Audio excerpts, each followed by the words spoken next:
Well, hello everyone. When we as Indians imagine ourselves a certain way, how the world looks at us, I think we think of ourselves as this raucous, can-do democracy. And some of us may be shocked to discover that while we are all of that, we are also the most depressed country in the world. I'm not sure how many of you actually knew that, because when I discovered it, it was a real revelation to me. That 36% of us as Indians are or will be depressed at some point in our lives. Let me share another statistic before I introduce my guest this morning. 371 people at last count, 371 Indians kill themselves every day. That was approximately more than 134,000 people kill themselves every year in India.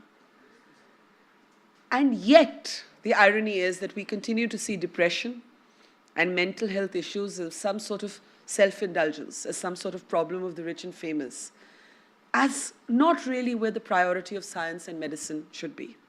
Well, here we are in conversation with two people who are going to tell us why that needs to change, and that needs to change yesterday.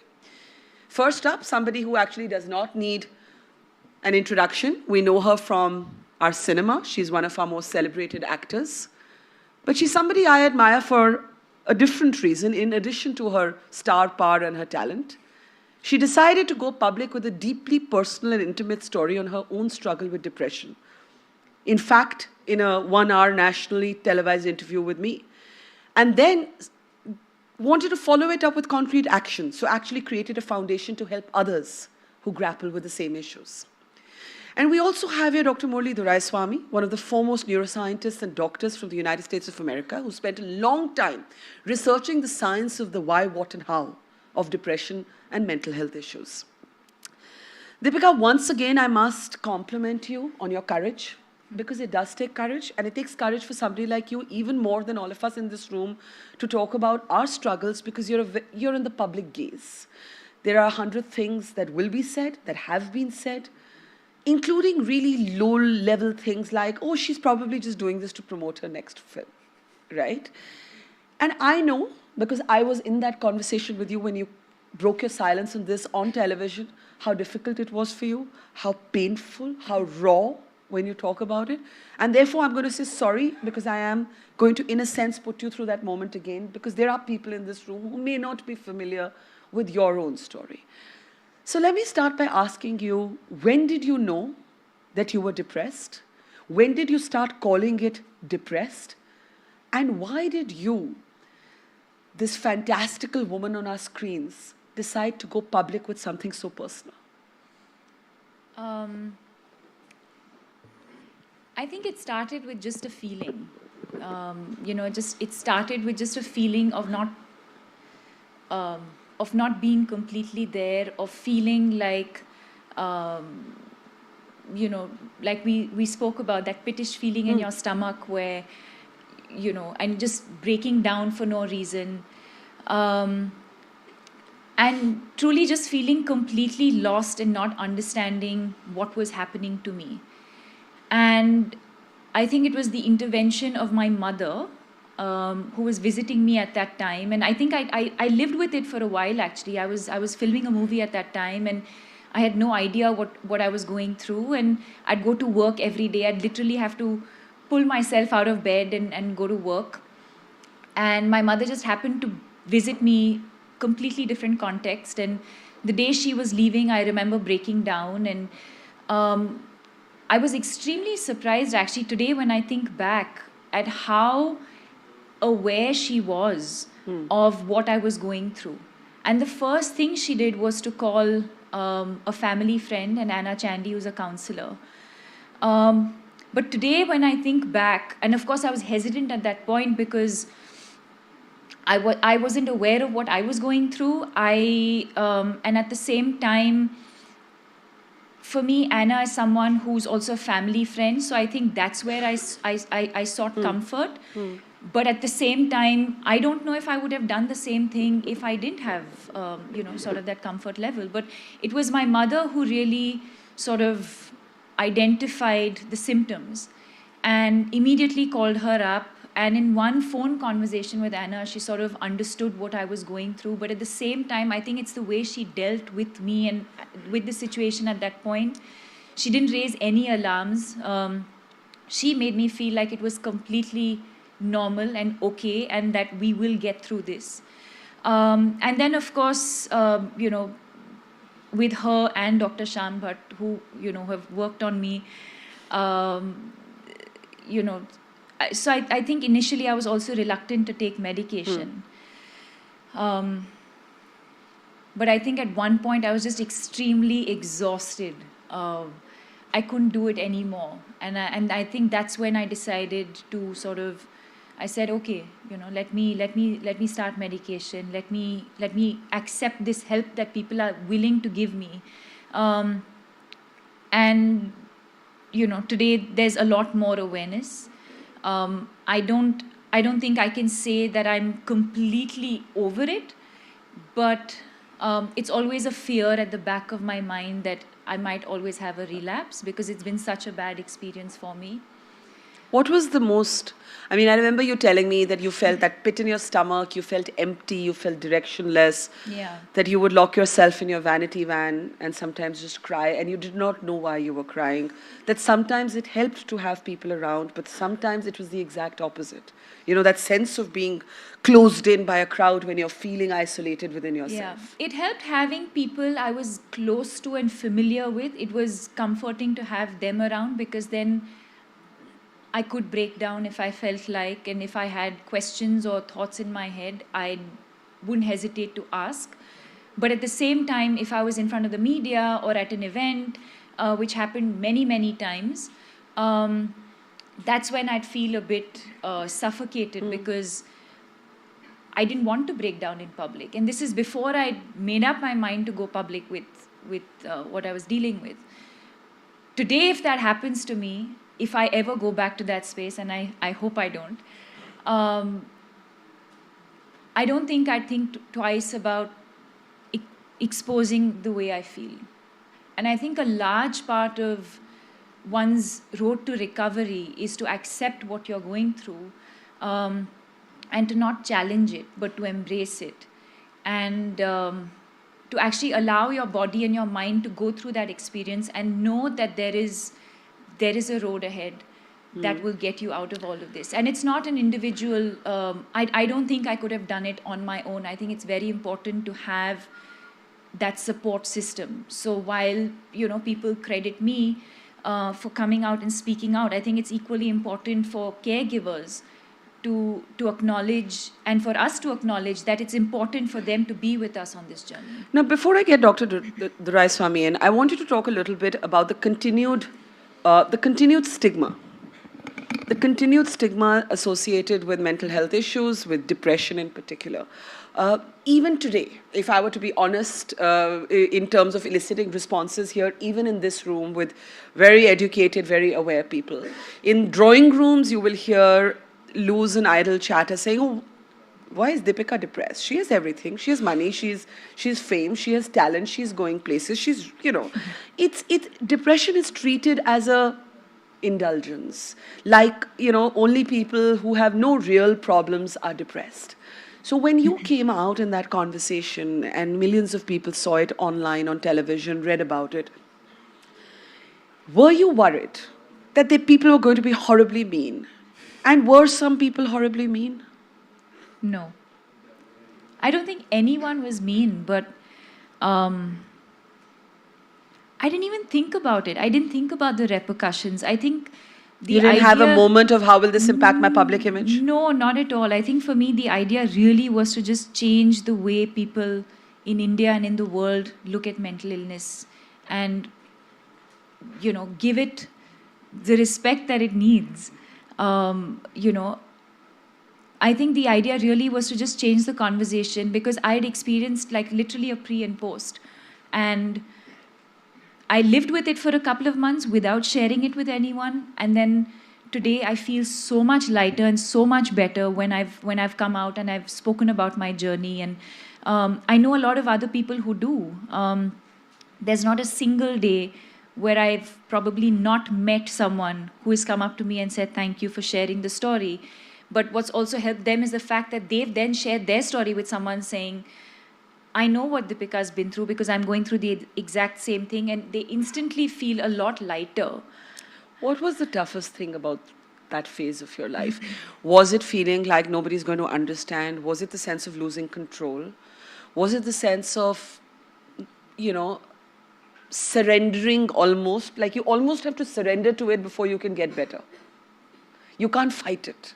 A lot of people think it's mind over matter, but actually depression is matter of a kind, and I'm going to talk to the doc about it in a second. But what was the toughest thing about that phase of your life?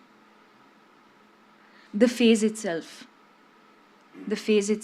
I think before the intervention, I think before I understood, before my mother saw it, before anyone else saw it, to have to wake up every morning, to drag myself to work, to put on this face like everything's okay, when deep down inside I had no reason why I was where I was and what I was doing. And life just, it felt like there was no purpose. I didn't feel like, it made absolutely no sense. Just life made no sense. So for me, I think that was the toughest part. And Murali, that can be staggeringly lonely. The thing about depression is this kind of chicken and egg thing, right? You're already feeling like shit inside. You're feeling what Deepika calls that pit in your stomach. And then you feel like if you share it, she was, I think, in a way lucky because she had this really supportive family. She had this broader support structure in terms of a family friend who was a trained counselor, Shyam Bhatt, a wonderful doctor. But most people are embarrassed about being depressed. Most of us are just plain embarrassed because we think we'll be judged. That's right. Even though 36% of this country, according to the World Health Organization, is depressed. Yeah. So it's very well said. And first of all, I commend you on coming out. I think it's a transforming moment in India in terms of mental health and the attitudes, and we need more champions like you. And I can't imagine a better champion than you. So thank you. I want to point a few things about statistics that you alluded to. Depression and mental disorders are now the leading cause of disability in the world. And they are soon going to become the #2 cause of death in the next 10 years or so. In India, something like 150 million people have mental disorders, and especially amongst youth. The average age of depression in India is 30. Women are twice as likely to have it as men. Yeah. And amongst youth, which is sort of defined as people under the age of 25, I think in the previous session, Karan said that roughly half of India's population is under the age of 25, and our country depends on them for all of the accomplishments it's going to make. There is one suicide every hour in that age bracket, making India maybe one of the leading suicide countries. It is the highest number of suicides age bracket. Between 18 and 29. That's right. And all of the symptoms that Deepika described are classic symptoms of depression. There is an enormous treatment gap. It takes on average between 1 to 2 years for the average person with mental illness to even be sort of recognized that they have the symptoms to seek help. And we have something like a 10 to 30-fold shortage of mental health professionals in this country. So even if somebody recognizes that they need help, it's very hard for someone living in the rural areas or someone who's poor coming from sort of the marginalized sections of society to find the right care and treatment. Can you speak to exactly on that? Can you speak to why then depression is not treated as seriously as another illness which is more physically identifiable, maybe? Like one of the things that Deepika mentioned was that she resisted medication. Now that is a very, very common response. I mean, I remember I used to get anxiety attacks, and when my doctor told me, you need to go on medication, I said, no, I don't want medications, messing with my brain. Now, this is a standard response, and I was having this response as an educated, aware journalist, right? So what intrigues me about the battle against depression is we are not able to cross that collective psychological barrier where even everybody sitting around me, the first instinct is this happens to other people. Hey, why would I be depressed? This happens to other people. Yeah. So I think Tipper Gore, Al Gore's wife, suffered from depression, and she described depression as the greatest stigma of the 21st century. There's two elements of that stigma. The stigma of depression is unlike the stigma of any other physical illness. One is there's a self-stigma. Yeah. You yourself feel bad and you think it's a weakness. And that sort of almost spreads to others around you, your family and your friends, and they don't want to talk about it, and they kind of hide the problem until they get burnt out themselves, and then you're forced to seek help. So it's a twofold, and depression affects the core of who we are as human beings, our emotions, or just our personality, our cognition, all of that, and that's, I think, explains why the stigma has been so great. And I think things like what Deepika's foundation is doing, education, is really the core of overcoming stigma, especially education at younger age groups. And I think PM Modi, in one of his radio addresses, said, very simple, expression rather than suppression. And I think Deepika, she has done that by talking about it, by spreading the word, by educating people, especially in the youth. That's the key, I think, to overcoming stigma. I want to come to the science of it in a moment, but I want you to talk a little bit about two things. One, I remember you telling me that at that phase when you slipped into this depression without knowing necessarily that it was depression, you had lost a very close friend. And I remember you told me that, again, you thought, or you didn't know that this friend was depressed. And that if this friend could do this to him, in terms of not thinking his life was worth living, just imagine how many other people around you might be living with that. So can you speak a little bit to how losing that friend maybe, in a sense, began your own journey of self-discovery of what you were going through? I'm not saying that was the cause of your depression. Yeah. I'm saying it probably helped you to uncover it. Well, he was a friend of a friend, and for me, someone I had met socially many, many times. But I think that was when I decided to sort of speak up and to do something about it, because I was seeing so many people around me. Now that's just one instance. We wake up today, we read the papers every single day. There's a headline. And my heart aches because it's preventable. It's absolutely preventable. And I think a large part of also the stigma comes from the fact that in schools, we talk about physical education. We have physical education classes. I had physical education in my school. But we didn't have anything to talk about mental health. Not one session, not a class, it's not part of the curriculum.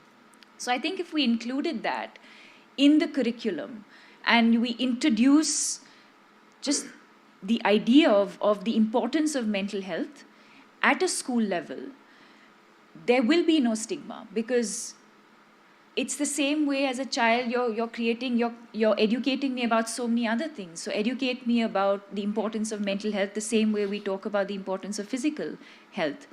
But yes, I think it was that one experience, but it was many other, of course my own experience, and then to see someone who I'd known for so many years, and like I said, you see it all around you, and I've been there, so it hurts to know that maybe in a matter of moments, or maybe some sort of intervention by friends or a family member, or maybe that moment could have passed and maybe things would have been very different today. And we're actually talking about saving lives here. We're not talking about something self-indulgent. We're talking about suicide. We're talking about people who feel, and this happened to your friend or friend of a friend, but you yourself had reached that perilous point where you were like, I don't want to get out of bed and go through my day. This life doesn't make sense to me. And that is an isolating, and actually it's a very dangerous, I want to underline how dangerous that sentiment is. It is.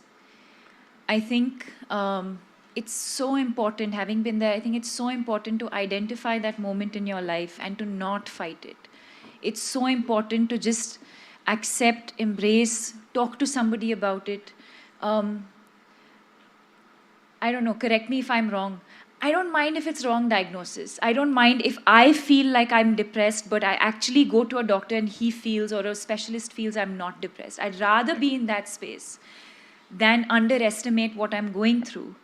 When we have a fever, we don't think twice about, I'm not talking about medication necessarily, but when we have a fever, when we have a cold, we don't hesitate to pick up the phone and talk to someone or casually mention to someone that I'm feeling feverish today, my throat is aching today.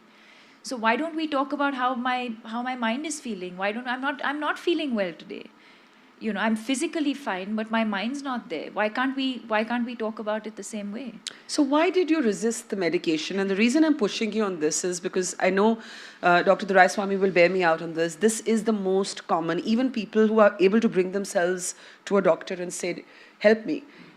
There is a resistance. The mind, we treat our mind as something, we ourselves treat our mind as something different. Yeah. Like if somebody tells us we're diabetic and we need Januvia or insulin, we will take it. And we'll say we'll also exercise and we'll lose weight and we'll do all of that, but we'll take the medicine. But when it comes to mental health, we resist. Why did you resist medication at first? I think it's the same stigma that we're talking about. It's the same Exactly. stigma. That what if I'm already not feeling great, and what if this thing messes with my mind even more? It's the it was just the stigma, nothing else. And the day I overcame that, I'm fine. So how do we know if we're depressed? Great question. And not just sad. No, it's a great question. So I think what most people don't realize is that clinical depression is not just your everyday blues or everyday passing sadness. You know, we all encounter moments of sort of blues, rejections in our work, family life, accomplishments, playing tennis, you lose to somebody. Yeah, we're all sad. But most of those kinds of everyday blues, we're able to snap out of it in a few days, in a few hours. Clinical depression is far more serious, far more debilitating. Typically, we define clinical depression in medical terms as someone having 5 or more symptoms of depression for most of the day, for at least 2 weeks. And these symptoms are impairing your everyday functioning, both at work and in your family life. So Google recently put out a screening questionnaire on their search tool called the PHQ-9. It's a validated depression screening tool. It's not a diagnostic test, so you cannot diagnose yourself with depression. And hundreds of thousands of people have already taken this screening tool. It's not available in India yet. All it tells you is if you score low, then your mood symptoms are probably just benign everyday blues adjustment to life stressors. If you're scoring on the high end, it's time, as Deepika pointed out, to go seek professional help. It may be depression, it may not be depression. A variety of medical conditions can also mimic depression. Thyroid imbalances, vitamin deficiencies, in the elderly, small strokes, medication side effects. One reason why people don't want to take drugs is many older antidepressants carry a lot of baggage with them. In fact, a new study just came out that antidepressants double your risk for death on their own.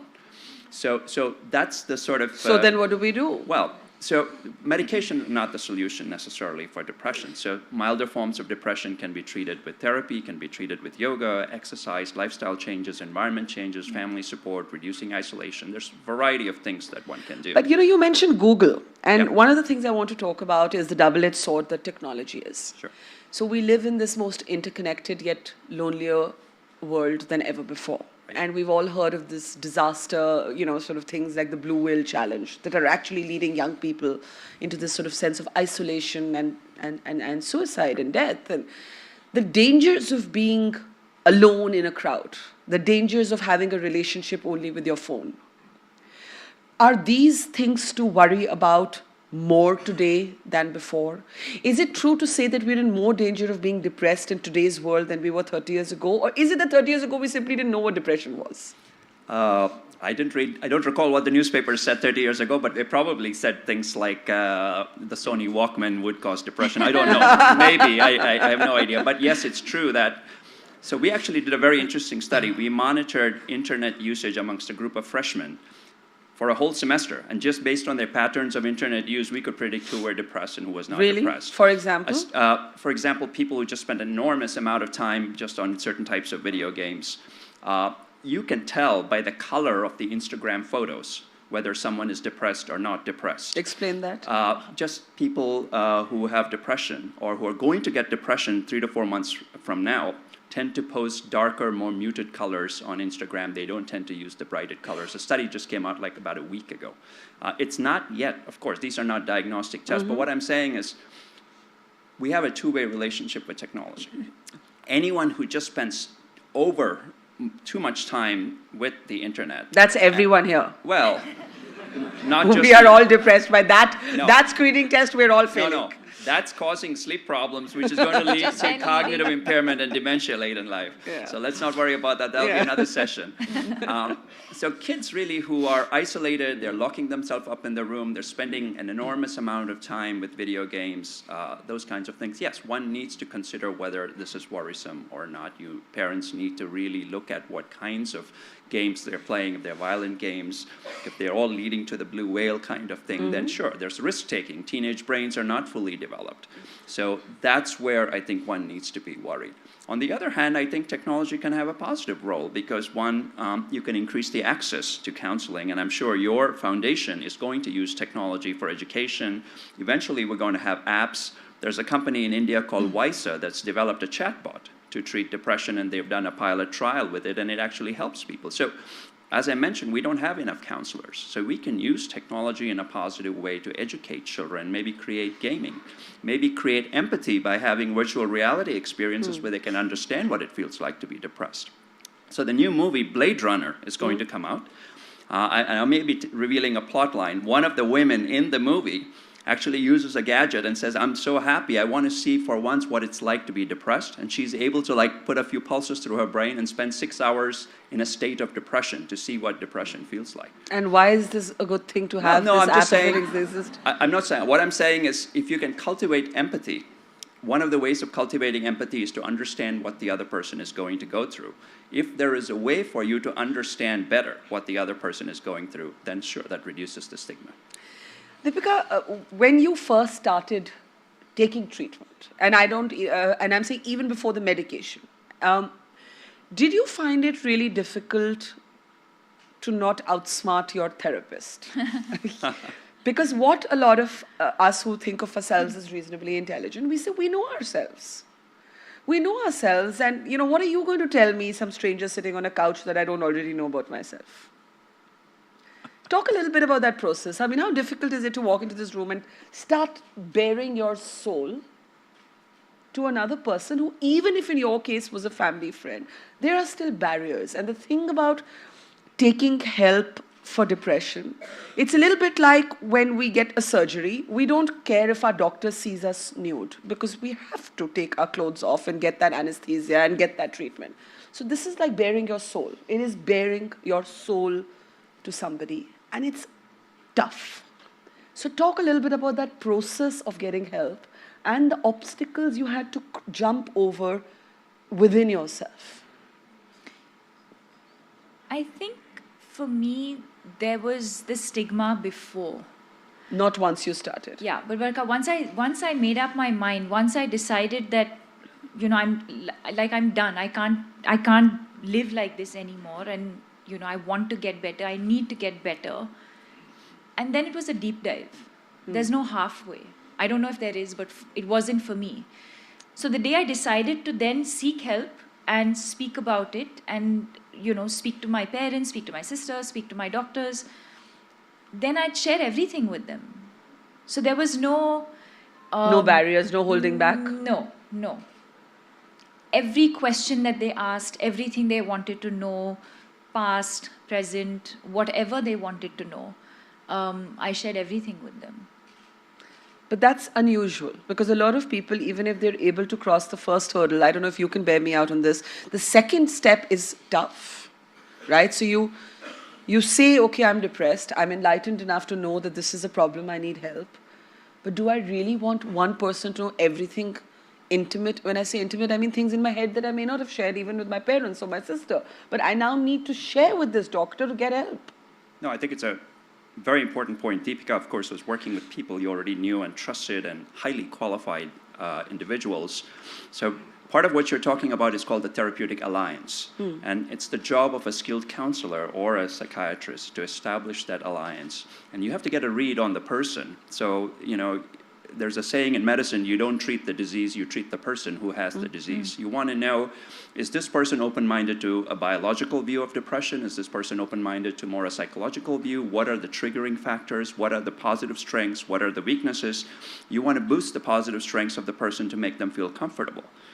before you can introduce sort of the core therapeutic, psychotherapeutic elements. So there's a process. It may take a little longer for some people, as you pointed out, but eventually they'll open up. That's why psychotherapy is not a quick fix like 1 day or 2 days. It may take several sessions over 12 weeks. And then sometimes people have to get periodic therapeutic counseling sessions for months or years. Deepika, one of the things we didn't speak about is, why did you decide to go public? The foundation I'll come to, but you didn't confine to sharing your story to your mother and father and your therapist. You actually took it out to the country, to the world, and that could not have been easy. And I remember one of the things you said was that if I can change even one life, this was worth it. Yeah. But you must have wrestled with that choice at some point. Do I keep it within the home? Do I take it public? And I bring it back to the fact that you live in the public gaze, which makes your going public with it a different narrative than from, if she went public with it. So what made you say, not just am I going to get better, I'm going to tell this story to everybody who cares to listen to it? I think it was at multiple levels, Barkha. I think one, like I said, after having been through what I did, if I could share my story and if anyone in the world heard me and identified with what I went through and could come out of it or understand and, if I could make a difference to at least one life, I felt at that point I'd, all of, going public, speaking about it would be justified. I also felt like the narrative around mental health in India needed to change. And I can do that today, the very reason why we're sitting here today. Because I felt like when I hadn't, and like I said, I was also working at that point, I was like, why can I not tell someone when someone asks me how am I doing? Like the film that you just saw before we came in is, I think what got to me was when people were asking me how are you doing? And one day I thought, are they really asking me how I'm doing? Do they actually have the time to listen if I said I'm not feeling okay? Will they actually give me that moment and understand what I'm going through, or is it just perfunctory? Is it just superficial? When we ask people, how are you doing? Is it just superficial? Is it just, formality because that's the way we've been brought up? Like just ask and, yeah, I'm fine. Oh, great. Everything's great. Is everything really okay? And I wasn't okay. So I think that's what really got to me because I wasn't okay. And it reached a stage where I was like, why can't I just tell people that I'm not okay? It was just that. And that's when I reached out, and that's when I felt like I needed to talk about it. I felt like, because I felt bottled, I felt caged, I felt like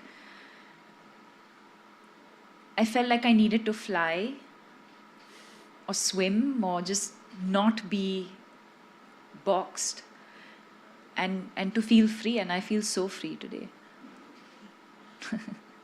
Fantastic. Thank you. It is, you underplay, I think, the courage that you have shown. You have shown extraordinary courage. I've said that to you a million times. I will say it a million times more. Why the foundation? Because I felt like just talking about it, I want to help people. I want them to understand what they are going through. We want to create awareness. We want to tell people that it's okay to feel the way you do if you're feeling a certain way. It's absolutely all right. So to create the awareness, to reduce the stigma, which is going to take us many, many years. Having said that, I think in just the last 2 years, I feel like the conversation has really shifted. Is it going to happen soon? Maybe not. But are we moving in the right direction? Most definitely. So to create the awareness, to reduce the stigma, to go into schools and colleges and educate teachers, educate students, educate parents that there is something like this that exists. It's there, it's happening all around us. and do something about it before it's too late. Suicide, depression is the next big epidemic to hit the world, if it isn't already. Yeah. And reach out to corporates, reach out to the corporate world. Tell them that it's so important in your workplace to identify what you're going through because the pressures are so high, to identify the people that you work with, to help them if you see sort of any symptoms.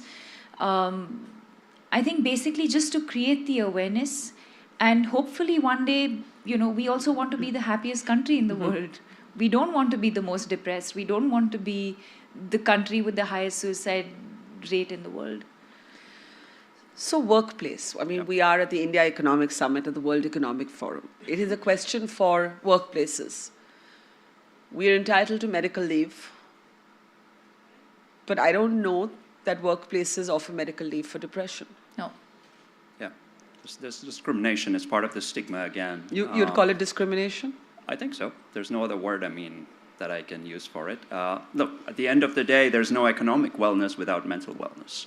That's the core of any economic summit, is that we're in a cognitive era.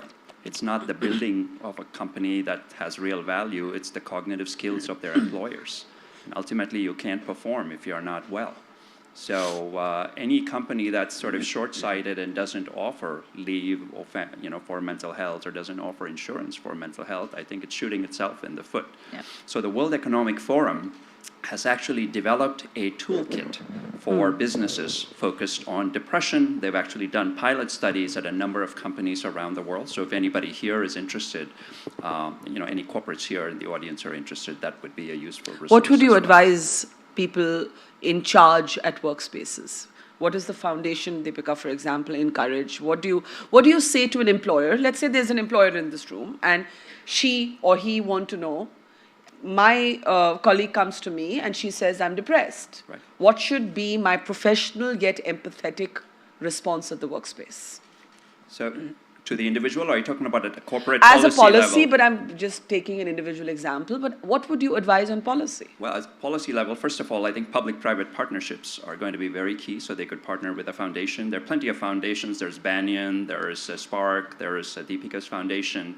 I think education is going to be very important, setting in policies that are anti-discriminatory against people with mental illnesses, encouraging employees to volunteer, because volunteering itself builds resilience against future mental illnesses, making available resources for people to get care and accurate diagnosis and treatment, giving appropriate vacation, and making sure when they come back from the treatment of their illness that their career trajectory is not shifted and derailed. So let me just be the cynic here and say that when you talk about public-private partnership, is one thing for foundations like Deepika's and others to join hands with the private sector.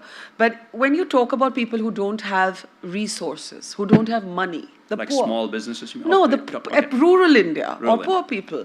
If you take a trip to the All India Medical Institute, you have people waiting out in line whose children are dying of cancer and they cannot get time with the oncologist because the public health system is so strained. I'll make a comment. Can we convince the government of India to actually turn the public health system towards depression, given the social stigmas, given the overstretched nature, given the absence of resources? Yes. And Deepika will also comment, but I'll give you 3 examples.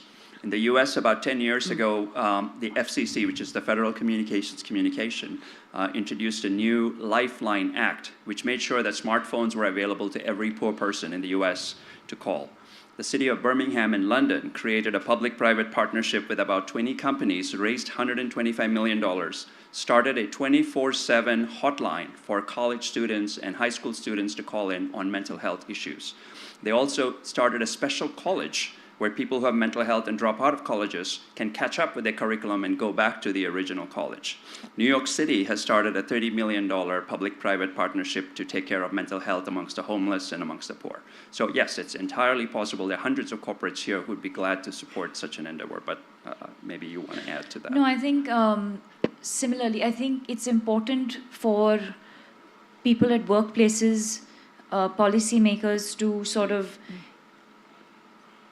like we were talking about leave, if I'm diabetic, if I have a surgery, if I'm pregnant, if I'm X, Y, and Z, you will be allowed medical leave. Whereas if you go to your boss and say, I have depression, he's more likely to say, I'm going to have to sack you. Yeah. We need to normalize that. We need to treat it like anything else. I think a large part of the stigma, or a large part of, even if there's people who want to come out and seek help, you need to confide in your boss, or you need to confide. I think there's the fear of losing your job. Look at your own life. If you had gone to a film producer and said, I can't do this film right now, or because I'm depressed, what do you think would have the response would have been? Maybe there are people who haven't offered me films because they think I'm depressed and I can't act. I don't know. You think that's happened? I doubt it. Maybe. I don't know. It has. And did that make you ever regret going public? I'm in a good space because I can choose the movies. No, I know. I want to do. I know. But I don't think everyone has that luxury of choosing where they want to work, when they want to work. So it's important for the organizations to understand that we need to treat this the same way as anything else. I think it's equally important to have frequent sessions in your corporate offices about the importance of mental health.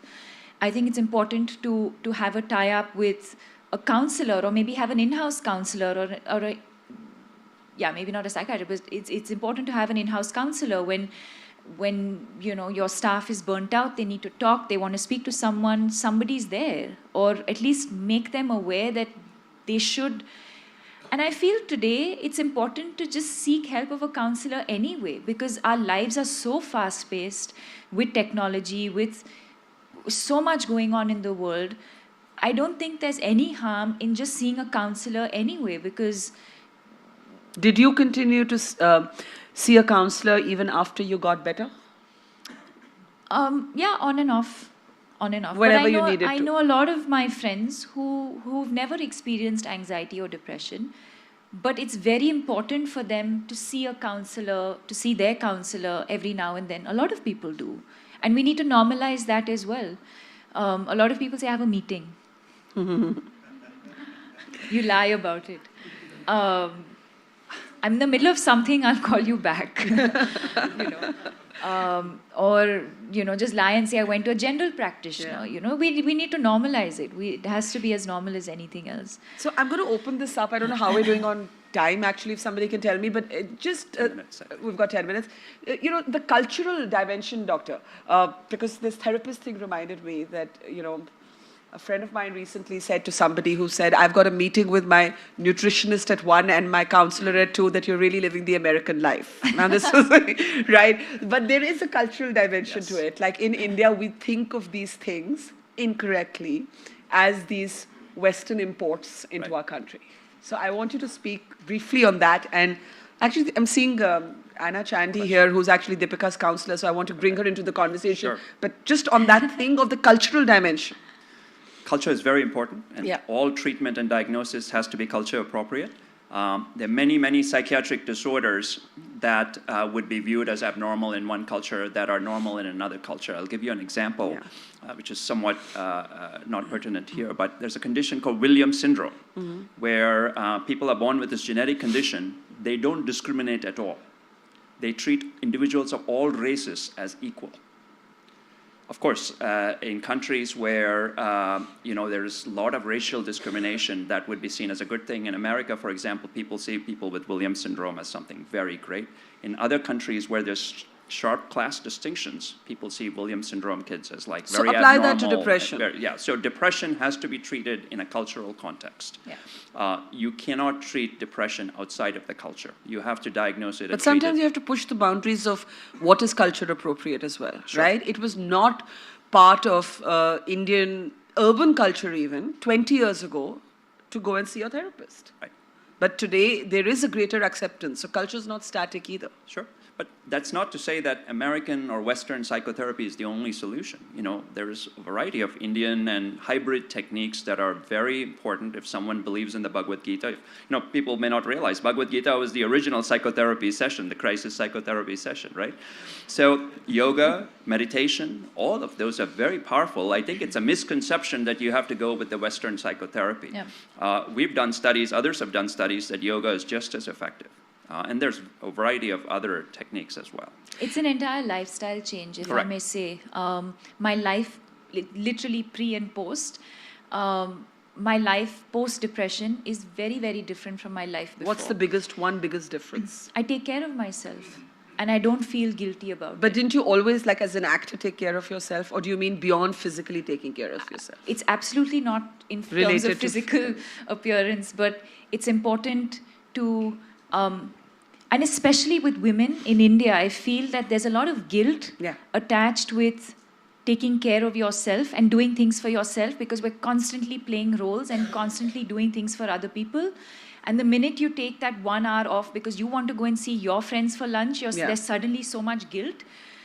It's totally okay to do something for yourself, a little bit of of me time, whether it's going to getting frequent massages, whether it's sleeping, adequate sleep, eating well, just taking care of yourself in a holistic, in a holistic way, not just medication like we talk about is just one of the things that's the approach I took. Maybe it'll be different for... We want to emphasize that no one's dissing medication. Medication can be life-saving for some individuals. So I want to make sure that, it doesn't work for everyone. Okay, I need to go into the audience. We have 5-7 minutes. Anna, why don't we start with you? If you just want to speak, start taking Deepika's experience with you as a starting point, but what you'd like to say to the people here, especially parents. I think for parents, for families, what should they be looking out for? I think in India, particularly with the experience of the foundation, adolescent children, a lot of the symptoms, obvious symptoms, show up in depression, early stages of depression, as behavioral. And therefore, parents and teachers need to have awareness and education that some of the behavioral symptoms, if, again, as Dr. Doraiswamy said, if they are clustered with other symptoms, and they are existing over 2 to 3 weeks, then we need to look deeper into it. For example, it was with deep sorrow that last year, a young boy in Bangalore was expelled from an international school. All that he complained was headaches. So he was 17 years old. He would put his head on the desk. And they expelled him saying misbehavior. So Dr. Bhatt and myself actually called the school after the diagnosis and said he's got depression. And so can you take him back? And they said, we don't want to deal with mental health issues. Today, the young boy has joined University of Chicago for his undergraduate program. So the discrimination and excluding young children, under the guise of laziness, because sometimes there is apathy, laziness, or labeling them, I think... or not wanting to take the responsibility. Like, I can imagine the school calculating, if this boy does something to himself, we don't want that responsibility. Absolutely. No one wants to take that responsibility. We've had a lot of pushback from schools as well. When we've wanted to, take our schools program. A lot of schools, I have to say, were very, very open to the idea. And in fact, we've covered, I think, more than 300 schools in the last 1 year. But it's surprising that a lot of schools don't encourage. Yes, it'll change. And the other thing which I'd like to, in continuation with what you said, I think India is a context, and we're a collective society. So even when we look at mental health issues, I think we need to look at it from a collective thought. For example, for me as a practitioner, in my private practice, I insist on a systemic view of the issue, because the individual is suffering. They can't manage this on their own. So the system or the collective, the family need to be part of that process. So what I do is the individual becomes, to me, the voice of what's happening. And the other members also come in for therapy, because they also have their own issues. And I think this is very, very important in India. While I'm not disputing that, Western approaches are important, but we also need to remember a lot of the Western approaches are individualistic. I see that huge difference in terms of context. We do one more question, which you need to understand. In the rural area, there are mental health workers that include the soothsayers, the witchcraft people, the astrologers as part of the education program. And one of the programs that we run in North Karnataka, we have actually funding a program in the rural area where the local people become part of the counseling process. Yeah, you have to get the quacks out of the system as well while being open to alternative modes. Question there? Yes. Yeah. Hi, I don't know if I missed, I came in a bit late. Ms. Padukone, you had everything going for you. You're good looking, you were rich, everything. So tell me. Don't say, why are you depressed? No, I'm asking this then our 1 hour conversation has been... Can depression come to anybody for no reason?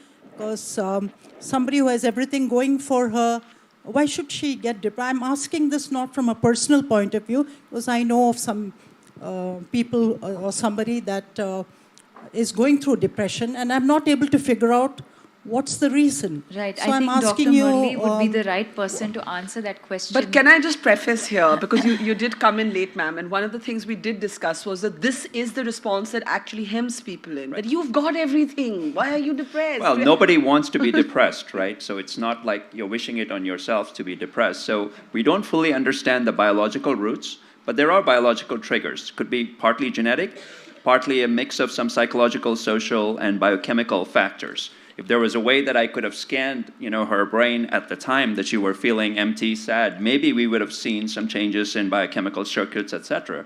But at this point in time, we don't fully understand it at that level of cellular circuitry alteration. All we know is that there's a combination. Some people, it's an obvious response to triggers. So, for example, you just tell someone, I don't love you, and you spiral into a downward spiral of depression. That's an external trigger. Yeah. In others, it just comes out of nothing. They're doing fine, Seemingly and all nothing. of a sudden, Yeah. it Seemingly just comes nothing. in there. Okay. Seemingly nothing. I'm going to take here in the front row. Are we out of time? Okay. Just last comment, yeah. Sure. In option B, Sheryl Sandberg and Adam Grant talk about two phrases. I know exactly how you feel, and let me know if I can do something for you. Mm-hmm. When you hear these two phrases, do you feel comforted or do you feel a cognitive overload? Because research shows... Do you feel comforted that you've been understood, or do you feel that you have to tell other people how they can help you?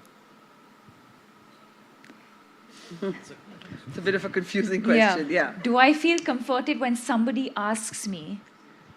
So in the book, they say that one shouldn't actually say, I know exactly how you feel. Oh, okay. All right, got it. That's true. So do you feel people got you with empathy, or do you feel like they're patronizing you? Like they don't exactly know how I you can feel? tell the difference. I can look into their eyes and know. You can tell. You can tell when someone's genuinely reaching out because they know, either they understand, they're empathetic, and they know genuinely what I've probably gone through, or they know someone who's been through the similar experience. And then there are the ones who are just faking it. All right, I'm afraid we do have to close it there. I'm getting the signal that we do have to wrap.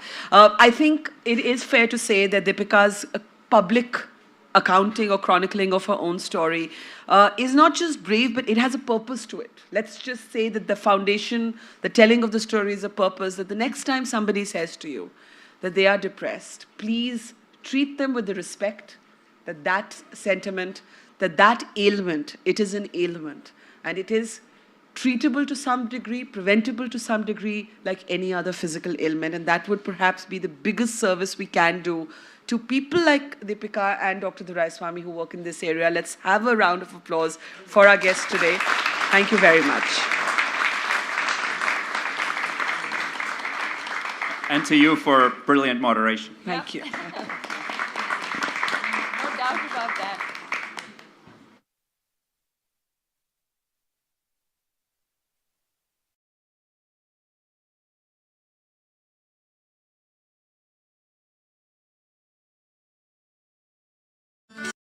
Very warm welcome to the Adda. So lovely to have you. I must say, just for everybody to know, this is the first time we're doing an Adda in the morning. Yeah. And especially in a cold winter morning, 9:45, we're at 10:15 now, but 9:45, 10 a.m. is, for a newsroom, it's actually like 6 a.m. If you ask for an Indian newspaper newsroom, like 10 a.m. is as good as 6 a.m. for the normal person. So we want you to clear the fog, for us and also maybe generate some heat for us in the winter. So I think what I would like to start with, so we had a conversation, Adda with Prashant now 2 years ago. That time it was still end of COVID, so it was not a physical event, it was an online. I think it was our last online Adda. And he gave this one kind of a thing which he's very good at, you know, he just these short statements. He gave this one statement which said the success of elections is 4 M's. He said it's the message, I hope I get this right. It's the message, the messenger, the machine, and the method. The mechanics, the machine and the mechanics. These are the 4 M's that he said, if you get 3 of these 4 M's right, that's sort of the way to win an election. Still standing by that? Okay. I'm going to throw a few more M's into the, go ahead. No, please, go ahead. So, Hi, good morning, everyone. Yes. So I'm going to throw a few more M's into this equation for 2024. Is it Modi, Mandir and money versus minorities and mandal? No, it's still, Am I trying too hard to put this? see, the M's on line the up? first side, you're just making 3 M's. It's only 1 M. It's Modi. Rest everything, whether it's money or Mandir, it's all subservient to brand Modi. The vote is going to be for or against Mr. Modi, the person, his ideology, his work style, what he has delivered, has not delivered, what people think of him, good, bad, whatever. But the vote is, it's very clear, it's in and around Mr. Modi. No, Mandir also is subservient to it. If just go to the field today and just after this hype of Ram Mandir and remove Modi from the equation, I think most BJP contestants would struggle despite all other M's. Okay. It's still Modi is the delta. So the opposition is therefore always going to struggle because everything else is tough to match just that one main factor of Modi. No, right? That's not true. Opposition is not going to always struggle. Last time also I told you, never underestimate opposition in India per se. Opposition parties or formations could be weak, but opposition is not weak in India.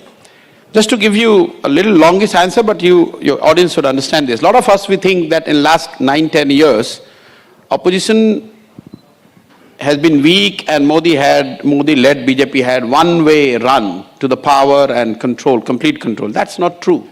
If you look at data and events closely, I, with my limited understanding, can pick at least 3 significant opportunities which opposition had when they could have really pushed BJP on the back foot.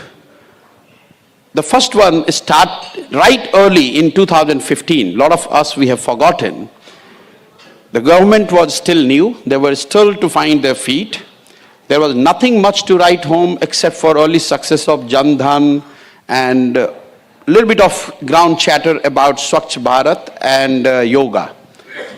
And BJP faced election, and in 2015, they had a massive setback in Delhi, January 2015, when Aam Aadmi Party won 67 out of 70 seats.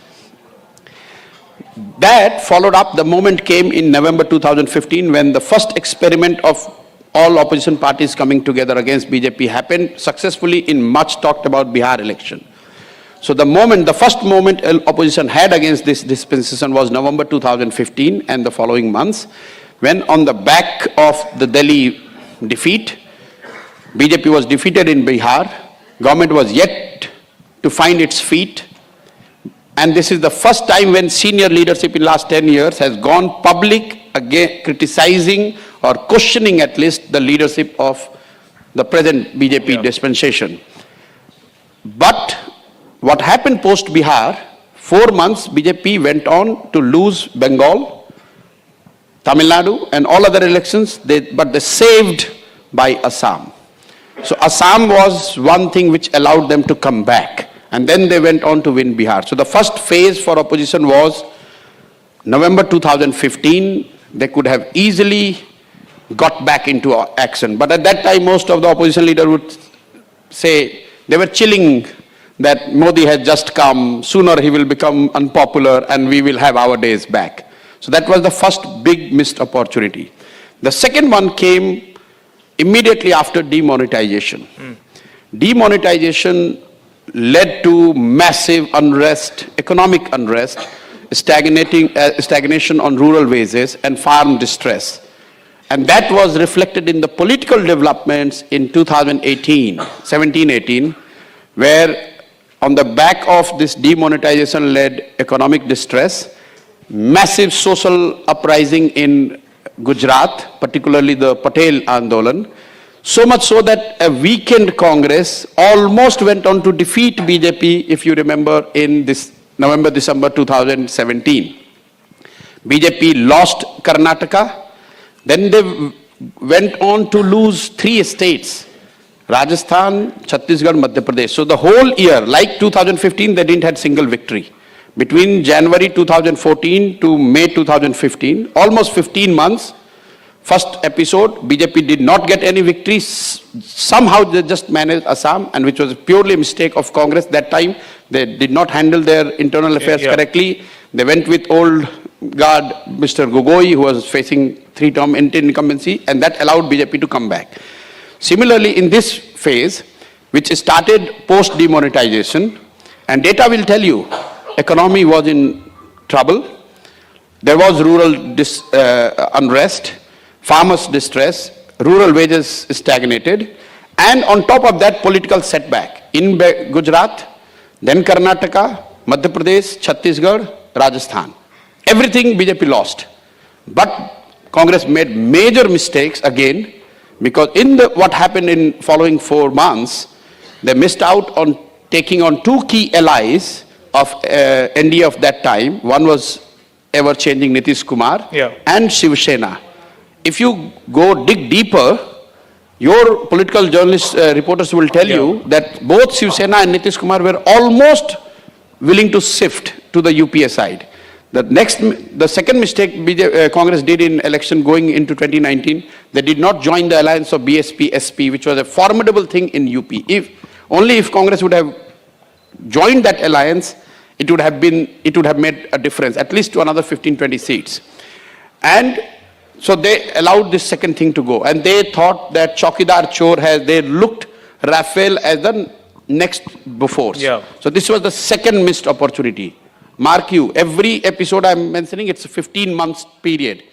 So opposition had those first 15 months in starting January 15 to May 2016. Then they had their opportunity starting mid 2018 till mid 2017 to end 2018. And then the third opportunity they got was post Bengal in 2021. Imagine the COVID, everyone was distressed, anxious. They lost the high decibel Bengal election. And as the results were coming, the second wave was hitting India. And the first time data will tell you the Modi's personal popularity took a significant dip, almost 20 percentage point. Then what did opposition do? Nothing. So it's not that opposition never had these opportunities, but as we say in cricket, you have to take your chances. You have to convert even half chances. Here you have 3 full 12 to 15 months time period when BJP was on back foot. They had no way to go. You were on top and you just simply allowed them to make a comeback. And if you allow these things to do, as in cricket we say, if you drop 3 catches of a good batsman, he's going to make you pay. And that is what is happening.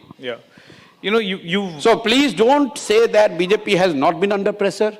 Don't say that people are all in awe with BJP, everyone is for them. People right from the day one, opposition, those who are opposed to BJP, for right or wrong reason, they have tried. They have given opportunity. It's simply opposition parties hasn't taken it. And the formations, they have not been able to capitalize on it.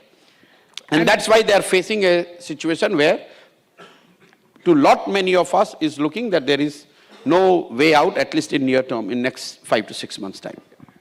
And one of the things that the reason opposition doesn't get its act together is a lot of internal issues in the parties, right? I mean, maybe there aren't internal issues in TMC or in the regional parties, but in the Congress. Tell me, Anand, when Bihar was won in 2015, BJP lost Delhi in January.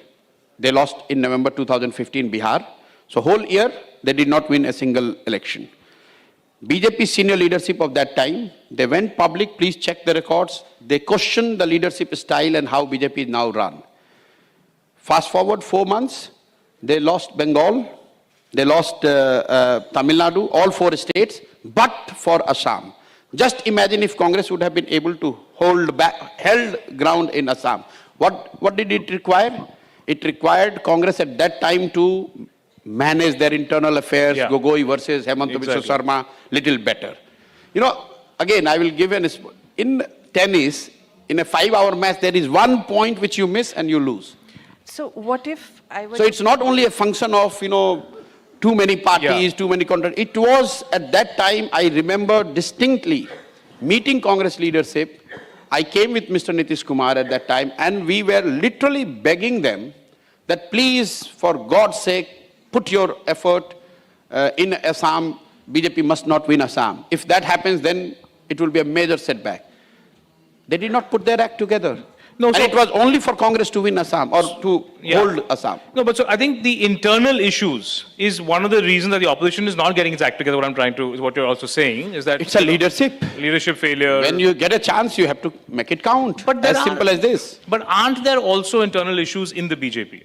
Of course, I'm telling you, these internal issues have surfaced. Yes. But internal issues will come up on the surface only when they are on the back foot. When you are dominating, then again... in Delhi, for instance, right, there was a whole talk when they imported a chief ministerial candidate who wasn't from the ranks. There was a lot of rebellion, there was a lot of unhappiness amongst the old RSS workers, the BJP people, for supporting a new face. See, these things in politics, dissent, rebellion, dissent, is always there. When going is good, you are able to manage it better. If going is tough, then it's not going to be easy to manage because people are not seeing their future there. Is there a threat in the BJP internally now? Not threat as in terms of sabotage, any of that. I'm not going to those words. No. But the way that Shivrajji, Vasundharaji... No, nothing. Until and unless they are pushed electorally on the back foot, no internal dissent will come to the surface, no matter how much you talk and how much merit is there. Maybe the truth is there, what you're saying. But for it to come on the surface, they need to take an electoral setback. So what... And when the electoral setback happens, then opposition has to be on their toes. They have to make them count. Then only this dissent you can benefit from. Now, what if we frame this differently, the opposition's predicament? So, what if we say that the opposition has not yet found the language to take on the Hinduism or Hindutva of the BJP? No, let me just finish. So, they've tried, let's say, 4 different tacks.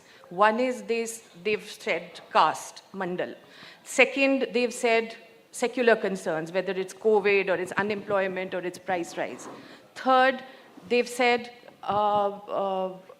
this alliance math, that we'll just get together, we'll make these Mahagathbandhans and that will take care of it. Fourth is the Me Too Hindutva, that I will also be Hindu and I will wear the Janeu and I will go to the temple. So these are the 4 tacks that they've tried to take on the BJP's Hindutva. Do you think the answer is a 5th one, or do you think it's a combination of these 4? I think we are missing the jungle for the wood. I know a lot of people sitting in Delhi, they are too obsessed with this idea of Hindutva, Hinduism, let's take fact as it is. Let's say those who believe in BJP's Hindutva, they are with them. But even if they are with them, let's take that there is a lot of people who are fans of Mr. Modi or their voter and admirers of him. They have the organization, they have the message, machinery, everything. But put together, they are only 38. The 100 people who went to vote, only 38 voted for BJP.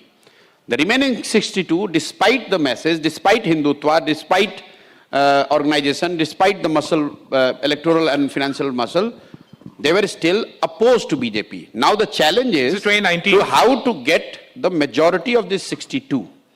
One way to look at it is simply those who are, I would say, being lazy, they are just saying that all who got 62, they come together in the room and then hence we will get 62. The approach being followed in this India thing. It's not going to work because you don't only have to bring people and the parties together, you also have to build synergy between them. Synergy in terms of narrative, synergy in terms of their grassroots efforts, synergy in terms of their campaign on the ground. Merely putting people together are not going to give you 62. So if I am advising someone who is fighting or trying to fight BJP, I would say that let's keep this 32, even add 2% more to BJP and say that 40% are not going to vote for us. But there is still a denominator to play. And that denominator is 60%. How do I get 60% of that 60%? That gives me 36, 37% vote, and that will bring me in contention. Once you are seen in reckoning, then you will see the cracks emerging out of that 38 also, whether it's supporter, cadre, or the leaders, what you mentioned. But unless you cross 30, nobody will find courage to come and join forces with you. So I wouldn't spend time how to counter Hindutva. I would say how do I first galvanize who are not convinced with this Hindutva? Then I will get into the nitty-gritty. Can I educate more people, enlighten, and take 5% of those who believe in BJP's version of Hindutva and those who are not convinced about their version of Hindutva. But there is 60% who are not convinced with them. Why are we not working with them? The Mandir didn't take 38. You don't think Mandir has taken 38% to 50%? No, certainly there was no Mandir in 2019. There was no Mandir in 2014. Now post Mandir, that 38 isn't getting more consolidated? My sense is Mandir is a very big issue, has been made now a big issue. It is a big issue, big chatter point. It will certainly, it will enthuse BJP cadres, supporters, voters, and to that extent maybe the polling percentage will be higher. To that extent probably the dissent would be crossed within BJP ecosystem. Yeah. To that extent probably people will be more enthused to go and vote. But is it breaking into that 62? Probably not. I do not meet many people who, after 10 years observing, seeing what BJP is doing, right or wrong, and saying that just because Mandir is there, now I'm shifting. I have seen that, to my surprise, in the case of 370. There are far more incremental vote linked to 370 than the Mandir. If you go and test the data, look at the data, hard data on the ground. That's interesting. There is much more voters, incremental voter that has come BJP's ways, courtesy 370, than the Mandir per se. Mandir is more like a steroid. It's not the drug which is going to give you good health. It's a steroid. Definitely it's an steroid, but not. It's not going to give you an incremental vote. Fair. So to get the 60 of the 60, that how you phrased it, and just to take Vandita's point forward, a lot of people use the word secular. That's the way we are going to get the... Is anyone using the word secular?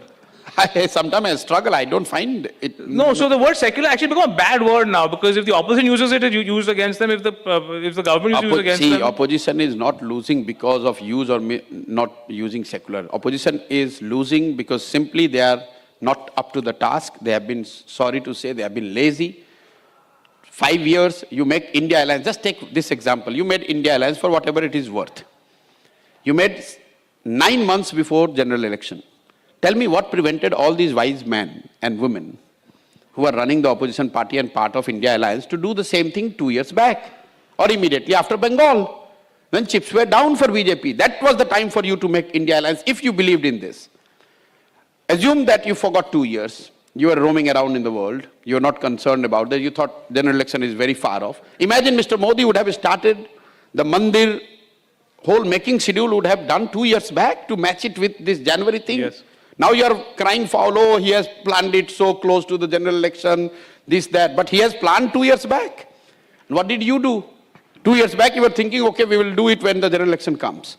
So I think they have, and even when you made, just take this example, when they made first meeting of India Alliance, if I recall correctly, it was in June 2023. Yeah. June 2023, and we are sitting now in end, today is February 2024. Yeah. India Alliance has not done one single public meeting. The total number of work hours for India Alliance is 6 days, including tea, coffee served. 6 days. You tell me, if Rahul Gandhi can go for a Europe trip for 6 days, what prevented these India Alliance people to lock themselves in a place and do this 6 days job and finish it in June itself? Why are you meeting once in 3 months? And that too, before they go to the meeting place, they book their return ticket. So every meeting you hear that so-and-so leader went before meeting ended. Why? Because they had a flight to catch. Just imagine what seriousness but 2 you're years showing. ago, And then you and I, we are analyzing whether to call Hindutwadi. Yeah, where is the effort? You put an effort, then we get into this nitty-gritty. What's the cause that brought them in that room? It's just anti-Modi, anti-BJP. That's the only... No, cause is that everyone wants to survive. It's not anti-Modi. They want to survive. They want to hold on to the ground. That's not a consumer-facing cause, no? Like, I want to survive. That's why we're meeting. I mean, what is the bid to the voter? Why should the voter, what is that one thing, that one agenda point, like you were saying, that puts all these? No, they have not been able to put that agenda point. That's why they are struggling. So what should it be? What should it be? If it's not secular, I don't know. Luckily, I'm not in a space where I have to advise what it should be. But certainly, what is appearing on, what is very clear to us, that they have not been able to put that narrative, agenda point, whatever, that would have galvanized the country. What could it be? Is it unemployment? Is it secular? Is it well-being? Is it, I don't know, what is it? Well-being of vast majority of Indians. That has not necessarily improved, not by the, as much as what government claims. And there is quite a bit of unrest on that count. Well-being in totality. Now, well-being of people in Delhi and well-being of people in Bihar are two different yardsticks. Yeah. Their aspirations are different. But in general, the well-being of vast majority of Indians is not necessarily as good as what government is claiming. And that should have been the opening for the opposition. But economy is doing very well, by any standard. No. I don't think so. So you look at the data that has come yesterday, 60% people who make less than 5,000 rupees are saying that economy has worsened. Their economic situation has worsened. So which data you're talking about? So the trickle down is a problem. No, it's not trickle down. Those who are rich, 25% of them, even 25% of them also have said that economic situation has worsened. But those who are making less than 5,000, 61% of those who are making 5,000 or less per month are saying that in last 10 years economic situation has worsened for them. So where is the, but see, if there is a field and there is paddy, that is not going to fill your stomach. You need to harvest that paddy for you and convert it into rice and cook it for yourself to eat. So there is a lot of distrust, a lot of unrest, a lot of dissent, but somebody need to, and that's the role of a political formation or a party in a democracy. People on their own, they cannot do it. They will do it, but if they do it, then it will become like a street-based revolution. You said the opposition should have started 2 years ago. 2 years ago. I just give one example. They would have done so many other things. But you have been now doing your Bihar Yatra for the last, 17 months. So 2 years ago, were you not advising some of these same leaders of the opposition? No, I see. I'm talking to you. Am I advising you? If we are chatting, we will, I will sit with Anant and what Indian Express should be doing. We can have a free-floating chat. But that's which has happened. which happens. So, no, post-Bengal, I have spoken to a lot of people, including Congress, great length, much of is known in the public domain. But after that, I have realized that they are not necessarily, they want to do it, but they want to do it their way. Unfortunately, in my limited understanding, there is no way I could do this, something different, following the same way what they are following. In your yatra, you speak a new kind of language. You berate the voter. You tell the voter that you are not voting, keeping your child's future in mind. And that's why you're getting the kind of politics and policy that you're getting. You're getting the politics of caste and religion because you're not voting for your child's future. So can the voter not actually turn back and say to you that I have a limited menu of options? I have to give nobody is giving me a better school for my child, so I might as well vote for somebody who's giving me the temple or somebody who's my own caste person. Yeah. And also since you've been on the other side of the fence as well, when you were advising these people, did you not tell them to talk about people's children and their future? Well, first of all, you're comparing two different things. When I was advising these people or the parties, they are established parties. So advising an established party or making something from scratch are two different approaches, I would say. What you're saying that I'm telling people that just think about your son more than your religion, more than your caste, more than what India, where India should be. You think about where your son should be, where your daughter should be. And that's the approach. After 1 year of study in Bihar, I found that this is something that could help us push people to think more rationally than emotionally. And that is why I am taking this approach. Whether it will work or not, I don't know, because I have not formed a political party. But what I have designed in Bihar and what I'm doing 16 months, almost 4,500 villages I have lived. I've literally walked with Mahatma Gandhi as an inspiration. It's not only I'm putting his picture. You look at Gandhi in the first 20 years of him returning to India, he did not talk about, uprising against Britishers. He talked about self-reliance, self-awakening. And unless and until you build those virtues or at least reinforce those virtues among the masses, you would not be able to make people behave fundamentally different than what they have been doing. So my approach in Bihar is long-term. I'm starting from scratch. I've given myself 2 years at least to first have enough number of people who pay attention to this and like that, no, this is right. India will grow, but it's not necessarily giving job to my son. So I'm saying be selfish. If you hear my speeches, I say on the voting day, you must be selfish. The most selfish person on the earth, which is antithesis of what leaders say. Leaders say vote for nation. Leaders say vote for society, vote for caste, vote for anything, vote for mandir, vote for betterment of make India strong or punish Pakistan or China. I'm saying vote for your child. That's the whole message. That unless you take care of your child, nothing is going to matter, because India could grow and still your child could go hungry. So you need to be selfish. You need to be thinking about your child, because what I think, this is the only way that would probably help them break this cycle of exploitation in the name of caste and religion. Whether it works or not, all of you, with all humble, you have to give me 1 more year and see, maybe it will boomerang. But I certainly am following a different approach. Whether it will give result or not, that time will tell. But what I have seen in last 16 months, it is working. It's working in the sense that I go to a village which is, say, 90% Yadav. And I say this, that Laluji is not interested in caste. And people are a bit shocked. Are you saying Laluji is not doing caste-based politics? I say, no, he's not doing caste-based politics. Because where he has said that a Yadav community guy will be the chief minister of Bihar.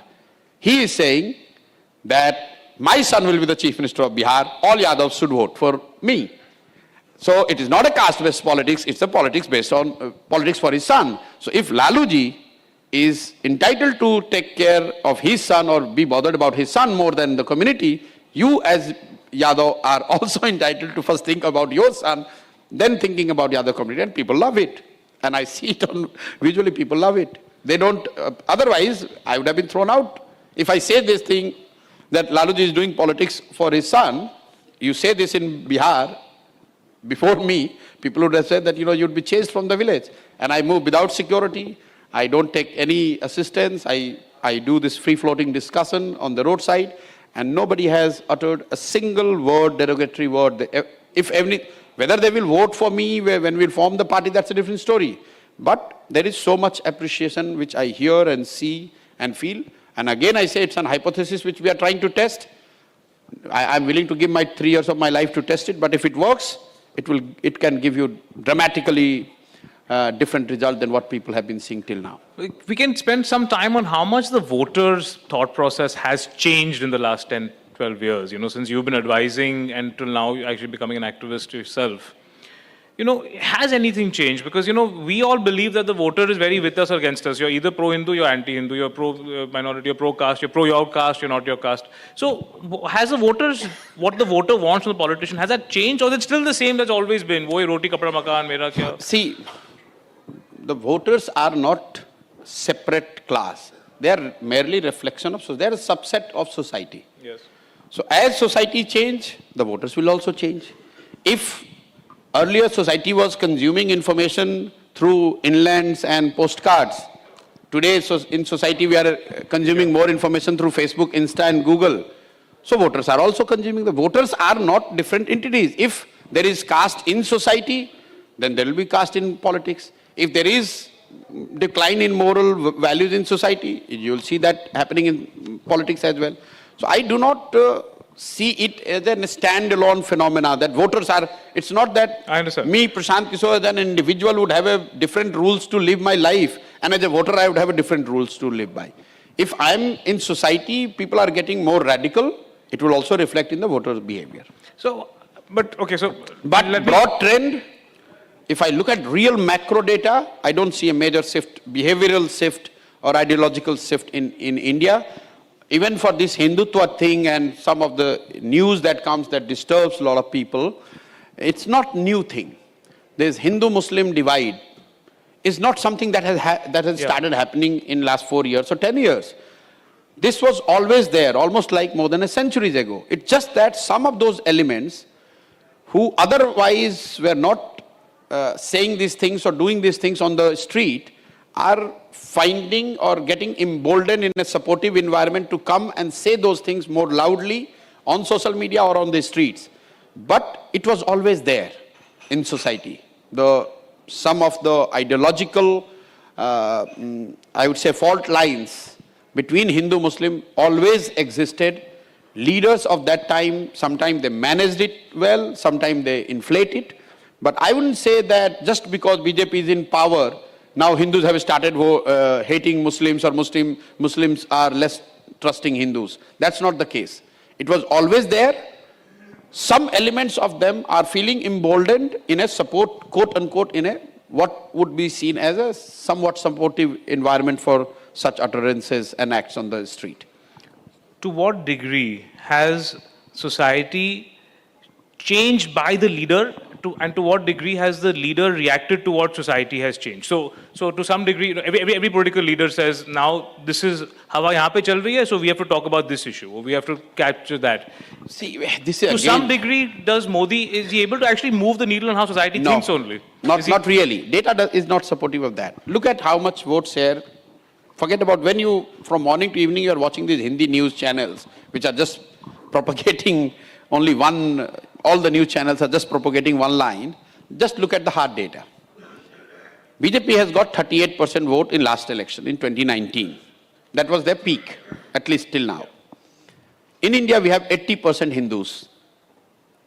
Simple mathematics will tell you that 38 out of 80 is telling you that less than half Hindus are voting for BJP. Yeah. So I don't see a tectonic shift in Hindu as a society, as a community. We are getting more radical. Yeah. All of a sudden we have started hating Muslims. We want Hindu Rashtra. No. Maybe over last 30-40 years of effort of Sangh at societal level has moved the needle from 40% Hindus to 45% Hindus. It takes a lot more effort and time than what we think. The moment it crosses 55%, make no mistake, then I would start paying attention to the call of Sanatan Dharma, Hindu Rashtra and all. You need minimum 55 to 60% Hindus to be following and buying that idea. Because the moment you have 60% Hindus voting for BJP, you're talking about 48% plus vote. But even though it looks from 45 to 55, only 10 percentage point, it could take 20, 30 years. And if there is a counter, then it could go down again. So it has taken almost 50 years plus effort on the part of Sangh to have this level of, I would say, not polarization, but Hindus coming together under the idea as professed by Sangh, Hindu ideology. But still, they have not crossed 50%. That's So and just compare this data from 2014 to 2019. BJP got 31% vote. So roughly about 40% of that 80. It has just, in 5 years, needle has moved less than 1% percentage point. So is the other stuff sticking? So it doesn't move as much as what the TV news channels. No, fair. It's a very difficult thing to do. Is the other stuff sticking for the voters? Does the voter say that India, we want to vote for India to be the third largest economy in the world? Does the voter really want that? Does the voter want this idea of global pride? Are these things, does the voter care about these things as much as we believe? They do. They don't necessarily vote because of this, but they use this as a reason to justify what they're doing. So there is a lot of hardship. Somebody goes and tells that, how your life has changed. Your life has not changed. Why are you voting for Modi? They say, okay, my life has not changed, but at least he has made India a third largest economy. Yes.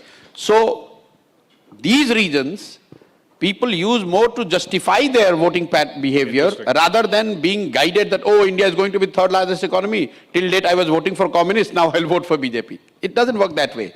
But those who are voting for BJP, they find reason to justify why they are voting for BJP, which itself is a big thing, because if they hold on to 38% vote, it's very difficult to defeat. Since we are talking of what voters vote for, so this... don't make me the Gyan, all-knowing, but I'm just... No, since you're also now on the street, you're among the voters now. Whatever little I understand, I'm sharing. I don't know what voters vote for. So do you think that this whole argument that the opposition puts forward of democracy in danger, constitution under siege, so the ED, CBI, the chief ministers being arrested, opposition leaders being targeted, institutions being controlled, does that resonate among the voters, you think? It does, and it doesn't. It does, and that's why you see very different results in Lok Sabha versus Vidhan Sabha. You go to the village and you talk to the person that you voted for Modi in Lok Sabha. Why are you voting for a regional party or somebody else in Vidhan Sabha? Among one of the most cited reasons is we don't want all power in the hands of one person. So democracy, centralization of power, the fear of one person becoming so strong, you and I may not appreciate, but the common person understands this better than you and me. It doesn't because, coming to the second, it does, I said, it doesn't because India has seen this kind of centralization of power in the past as well. So some of the BJP supporters or voters, if you go and talk about misuse of institution, they will immediately give you the answer, but it has happened during Indiraji's time as well. Congress has also done this, and that's why I said that what Modi is today in voting terms, in political terms, is almost has become what Indira Gandhi was in 80s for Congress. So people were voting for Indira Gandhi, and that has led to centralization, and depends on that individual. When you have got that much power, when millions of voters are voting purely basis who you are, then whatever comes to your mind becomes the law. India is Indira, Indira is India. So it's not that if India would have not seen this phenomena before, the reaction would have been that much bigger. But people have seen this kind of centralization of power and use or misuse. So it's much muted, but it's not absent. People are aware of it, and it is also backed by data. You look at the Modi's ability to transfer vote, to get vote for BJP in Lok Sabha versus Vidhan Sabha. This is another data point I always highlight.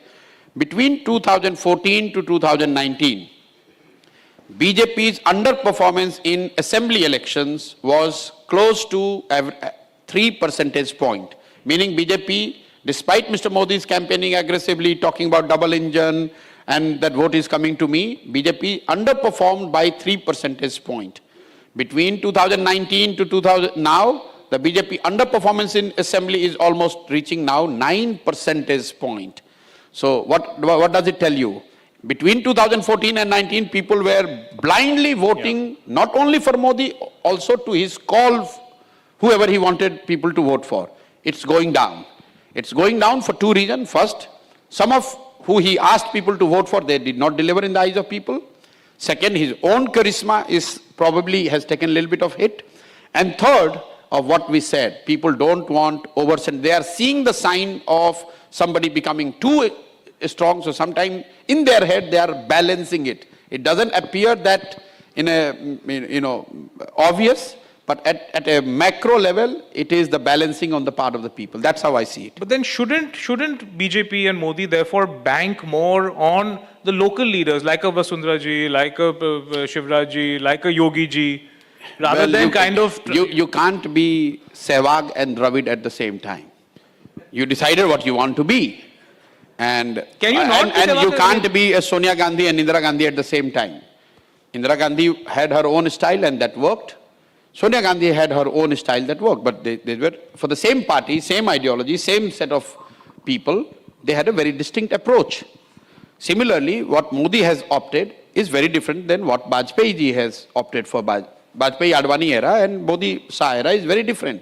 Though they are dealing with the same ideological space, same voter set and everything, but it's a different approach. Now they cannot turn and become a consensus maker like Vajpayee. So they have to continue doing what they are doing. And unfortunate or the risky thing about this is, I see the trend only getting more thriller. So somebody asked me who will be who will replace Modi or who will be the next who will succeed Modi. And I always say nobody knows and no one should make a prediction. But one thing is very clear: whoever comes after him will be more hardliner than what Mr. Modi is. So would make Mr. Modi look on relative basis would make Mr. Modi look liberal than what he or she is going to be. No, given that's very clear. Directionally, it's very clear. Given the Modi model, where he gives no space or quarters. I wouldn't call it Modi model. Yeah, no, so given his leadership style or approach that you're talking of, what explains the cult of Yogi? It's nowhere close to Mr. Modi. No, but don't make this mistake. No, it's still an exception. No, it's not an exception. But for Mr. Modi, Mr. Yogi would not be able to pull off UP on his own. Make no mistake. Mr. Modi is still the vote catcher. All others are there. But there's a huge difference, huge difference. You take out Mr. Modi and have the election tomorrow with Mr. Yogi alone, he would find it difficult. Not yet. He has not reached that stage yet. It's like during Vajpayee and Advani's era, Modi was a very powerful leader, very popular leader in Gujarat. But he needed Vajpayee. He needed Vajpayee to keep winning. Now he has reached a stage when he doesn't need necessarily in that way Mr. Vajpayee or Advani. He can win it on his own. So Mr. Yogi has not reached the stage where he can do it without Mr. Modi. At least that's how I think. No, he may not be competing. That cult is in making. Yeah, but that cult is in making. If he ever becomes big enough. But it is not about Mr. Yogi. It is about what I said earlier. It is about having a more hardliner as the face and the leader of the dispensation called BJP Sangh. No, among the... It's not person-centric. Among the BJP chief ministers, Yogi stands out because there is nobody else. No, if you are chief minister of a state as big as UP, you would stand out any which way. Also, who he is, he would stand out. The size and who he is, his background, his pedigree is making a stand out. But you see, all BJP chief ministers are literally competing to appear more hardliner than their predecessors.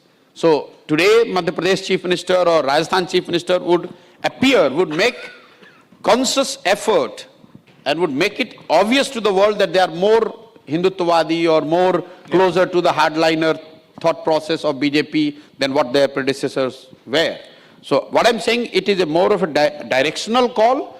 Don't be bothered about who the individual is. Whoever individual comes and takes that position has no option but to behave that way. We're using the word hardliner, and that's correct, obviously. But is there also, would you also concede that there is also some element of governance that's actually changed? I would even ask the word, would you concede that there's an improvement in governance with these BJP, couple of these BJP names? I told you that what works for BJP is not only Hindutva. It's a four-layered thing. Yeah. One is this ideological base, which is Hindutva. Second is this hyper-nationalism, neo-nationalism, whatever you want to call it. India has arrived. India is stronger. India is more respected in the world. We are just about to become Biksit Bharat, Vishwaguru. That's the second layer. The third layer is Labharthi, what you're saying, governance, direct delivery of benefits. Whether it's Kisan Swanidhi or Shauchalay or piped water or cylinder or 5 kg ration. These 5 things have made a difference. Again, has made a difference in maintaining the cult. Right. And then fourth layer is the electoral and the political infrastructure, the muscle they have. Put these four together, they are getting 38-40% vote. It's not one or other. But between four, if you have to still, and Modi is omnipresent, linked to all four. Yeah. Those who believe in Hindutva, they see in Modi that under him, Hindu Samrat, we are better. Yeah. Nationalism, he is the one who is bringing India to the world stage. Labharti, he is the one who is making us deliver, he is delivering this direct benefit which has never happened before. And the electoral muscle, the organization, the time, effort, resource they are putting, that has also not seen. You have not seen, say, Mr. Bajpayee going and campaigning as aggressively as Mr. Modi does. Yeah. So all these things goes into making of this Modi-centric thing. And does the voter... But it's not, if you remove Modi, these four still will hold. Modi might be replaced with some other face, but these four are the founding pillars I see on which the BJP support base is. BJP has based its support right now. Okay, so if you take a state leader, there is a view that, if they become too big, eventually they kind of, this idea of functioning doesn't work. It has to be Modi prominent everywhere, and that's the only way this setup Was it works. the case when Indira Ji was the Prime Minister? It's the same thing. We have seen this. This country has seen this. Let's not let's not get too anxious about it. Again, I'm not one of those who believe that he's just about to become a dictator and there will be no elections and he can take the constitution. No, it has happened in the past. India is too big and too diverse, and you have to believe in the people's wisdom. They're not fools. Nobody, no individual, no matter how strong he or she is able to steamroll 1.3 billion Indians, no matter, no, of course. No matter what comes. Yes, there could be some period of turbulence. It could be for individuals or collectively for a group of people. But to say that India will become one of those countries like in Africa where somebody has become dictator and there's no challenge to it, I don't see it. I could be wrong. No, I believe that. But my question is, how does the BJP stay together when you have somebody who's delivered, who's done well from the ground, you sideline? So long they are delivering politically, they will stay together. Like it happened in case of Congress. It's a common sense. Again, look at societies. When families divide, when fortunes start falling. Yes. So long you are making a lot of money in business also, families are all together. Brothers are like Ram and Lakshman. Yeah. The moment you take a hit, you have a debt, your business is falling, the both of you start fighting. So same thing happens in politics. Again, same thing. Whatever happens in society happens in politics as well. So in your previous avatar, as a strategist who worked primarily in the back rooms, you were described often as somebody who's ideology agnostic. Now that you have come out onto the street, are you still See, first of all, these are the fancy words people use, ideologically agnostic. I don't know what it means, but I tell you something. Any leader, political, religious, social, they talk so much about ideology because they would like all their support base to get so blinded with ideology that you lose objectivity. So if you are a BJP supporter, I'm a BJP leader, I would like you to get so intoxicated with ideology that you lose the sense of fairness. So I'm a believer of ideology of BJP. That means if a poor guy is being lynched on the road, I should not open my mouth because I'm a believer of ideology. The same thing for communists, same thing for Congress. My approach has been, again, whatever little I understand of Gandhi, that do not make yourself and your judgment subservient to ideology. And to that extent, yes, I'm ideologically agnostic. I do not want to become prisoner of ideology and support whatever right or wrong. If I think it's wrong, I must have the courage to go and say it's wrong. Whether it is coming from my ideological base or opposing ideological base. I don't care about it. And what about the Indian voter again? Come back. I always say, and I quote this, give example of Mr. Gandhi. See, Mahatma talked about being vegetarian. Somebody can just extrapolate and say RSS he was very close to what RSS is saying, that everyone should become vegetarian. He talked about Gram Swaraj. To that extent, he was socialist. He was closer to socialist ideology. He talked about estate ownership of the assets.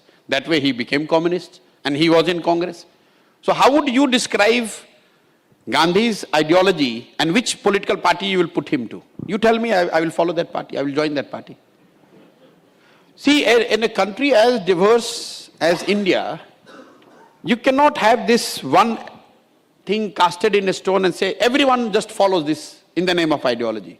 And just to close this argument, in the human history, worldwide, the most heinous crimes have happened all in the name of ideology.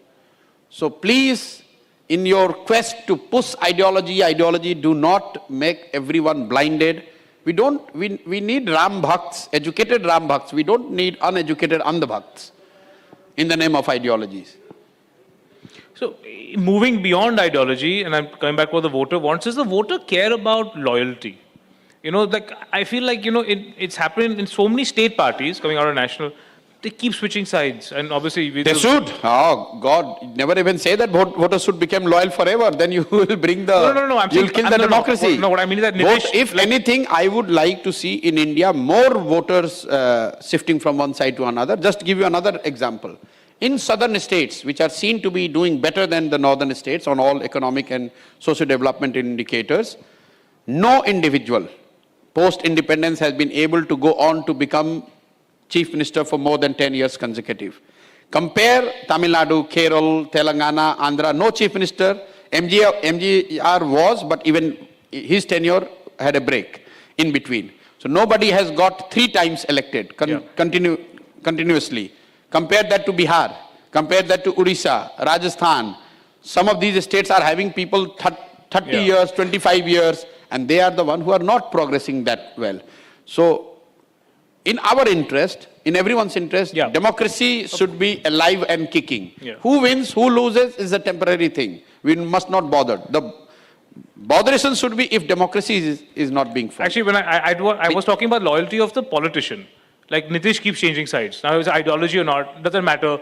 You know, the Thakres have changed sides. No, voters are smart enough to make this distinction. Again, I will say... Does the voter want the politician to be wedded to something? Or is the voter indifferent with the guy is constantly moving? Because ideology is not so important Voter wants, and it is reflected in the performance. It's just that in the headline of the news, you're not reading the subtext. Look at Nitish Kumar, who has done the flip-flop, and I hear comment coming from Delhi media that, oh, he's Teflon coated, without him Bihar is not run. That's not the so-called illiterate caste-based society of Bihar has taken note of this, reduced Nitish from 117 to 42. So Nitish is no longer the political leader, and the political sway he used to have with voters in Bihar is no longer there. And one of the major reasons has been his switching sides. So it's not that voter is completely ignorant of this or is not taking cognizance of it. You go to any village in Bihar, people will say, oh, he's a Palturam. Even his own voters, even those who are voting for him, they are taking note of this. So people who have a strong vote base of their own, would you recommend that they stay in a ship which may not be kind of going to rise now, they stay in a sinking ship, so to say, rather than lose their own electoral sort of thing by jumping to the winning ship? By changing to the I'm not getting the question. Would you recommend, would you advise a candidate who has his own vote base, wherever in the country, would you advise him who's considering to jump ship to the winning party? Anybody who does politics knows that you don't trade off your core vote. If you do, then you're doomed. Whoever you see as your core voter, like BJP, if they say, we will not be pro-Hindutva, voters would not be our core voter, then BJP is doomed. There is no way they can build on it. So similarly, the left of center parties who claim to be representing the ideology of left of center, they must build and invest in the core. That is the problem. They have not invested enough in their core. If the core shifts, then there is no incremental vote. Let me just rephrase a very badly phrased question. Jyotiraditya Scindia moved from Congress to BJP. No, give me a second. A lot of people are considering this, what we hear. A lot of people like Jyotiraditya Scindia or individual, they are not institutions. They are not individuals. But they have a vote base. They don't have any vote base. They are just migratory birds. They are going which side the wind is going. They are not Jyotiraditya. They have some vote base since when he has become the grassroots leader, who is Jyotiraditya Scindia? Okay. Who is Jyotiraditya Scindia? But for his father, and his father drawing from the royalty he is coming from, in what is his other pehchan in Madhya Pradesh or in India today? So Congress was wrong in first rewarding such people, and if you do wrong, you will face the consequences. All these people, the so-called 4 or 5 leaders which media talks so much, tell me what they have done. Pandit Jawaharlal Nehru, for some of you would know, he has spent 8 years with a steel box and building village level Congress committee in 1920s. Just read this book. How many 8 years he has spent doing that. How many of these leaders have gone to a village and built an organization or cadre or sangathan? They straight were brought in as a cabinet ministers because they were son and daughters of so and so. Now you thought that they are the big names, but they are, at best, they are the potted plants. Has it hurt Shiv Sena? They are the potted plants. That's it. So long the environment is conducive, it looked good in your drawing room. They didn't have the ability to grow within the natural setting. So Nitish is not a potted plant. He's not. So to get back to Nitish, what explains this discrepancy that on the one side, as you said, the people have punished him from 100 and something, he's come down to 40 something. Then what explains the fact that no matter which side he's on, he's the always CM? He is CM because sometimes the arithmetic is such, and why Nitish gets the CM position. I tell you why. It's because why countries in Africa with lot of mineral resource get more civil wars. Bihar, so like more minerals, meaning more people are willing to compromise and to get the riches from that mineral. Similarly, Bihar, UP states, they have become the source of the maximum number of member parliament. So what Congress did with Lalu, then it's not that Congress leadership, Manmohan Singh, Sonia Gandhi would not know the governance track record of Mr. Lalu Yadav, but still they choose to go with him because they wanted 20, 25, 30 MPs coming from Bihar, even if it came at the cost of complete failure on the governance front by Lalu. Same thing is BJP doing. BJP has not got Nitish Kumar because Nitish Kumar will get him more vote or seat or etc. Just I want to put this on record.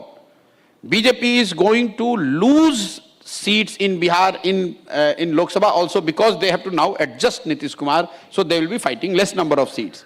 They have got Nitish Kumar because they wanted to kill this perceptional thing that, there is an opposition alliance or a bloc called India.